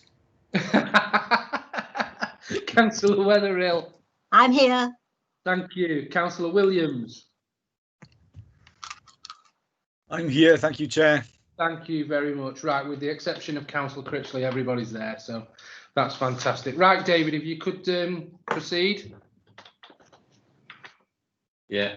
Sorry, Chair. Back to where we were, and there we go. So hopefully you still see that. Yeah. I'm sure you'll shout up if you can. Yes, no problem. So this is the sorry, wrong one. There we go. So this is the application site we're referring to. This has been locally referred to as sort of the D land as part of the application because of an elongated D shape. This is the Wilmslow to Oldley Edge bypass that comes out of Wilmslow. This is Wilmslow High School. I'll show you those in a second. I'll come back to that plan in a second. So this gives you the context. Wilmslow High School here, centre of Wilmslow, sort of into sort of, well, it all ends up in sort of just to the north. This is Pendleton Way. This is the Oldley Edge link of the roundabout, and then that leads down to the Oldley Edge bypass. That takes you into Oldley Edge itself. That area just alluded to is the biodiversity offsetting area, which again is referred to in your reports. And that's effectively what that site edge blue is on there. This is the local plan allocation. You'll see it extends to the full length of that area. This application itself, just to run back, only extends to approximately half of the actual allocation, albeit a lot of the part to the north is safeguarded for sort of playing fields as well. That's the allocation, and then this is the point of access that comes in off the A34.